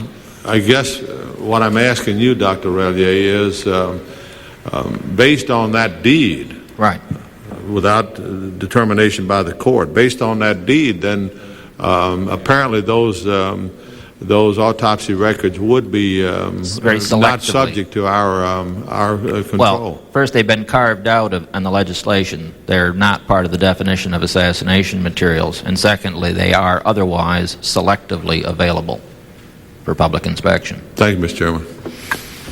Thank you, Mr. Horton. That was an important line of questioning. Mr. Shays. I have no questions, but I do thank the witnesses for coming. I would just like to reiterate my basic feeling, and I feel more strongly as I listen to this hearing, that there are just so many different ways the government tries to keep information from the public, and yet we serve the public, and the public, it seems to me, has a right to know. So I applaud the efforts of groups that try to get disclosure on a wide variety of issues. Thank you very much. Mr. Schiff. I also have no questions, but want to thank you for holding this hearing, Mr. Chairman, and reiterate that I think, especially since it's suggested the government's part of the conspiracy, the government has every obligation, in my opinion, to release everything at its disposal it can possibly release to allay that suspicion. Thank you. Thank you very much, ladies and gentlemen. We have a high regard for all of your work and the continued cooperation you'll have with this committee. This subcommittee stands adjourned.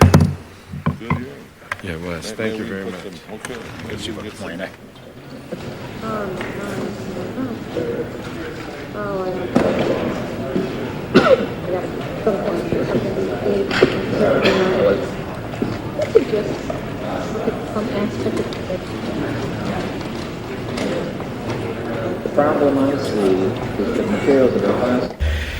We have this program reminder for you to join us later this morning as we review events surrounding the Rodney King police brutality case in California. We will speak with U.S. lawmakers and we will hear from President Bush as well as Rodney King himself. Our coverage begins Sunday morning around 6:20 Eastern Time here on C-SPAN.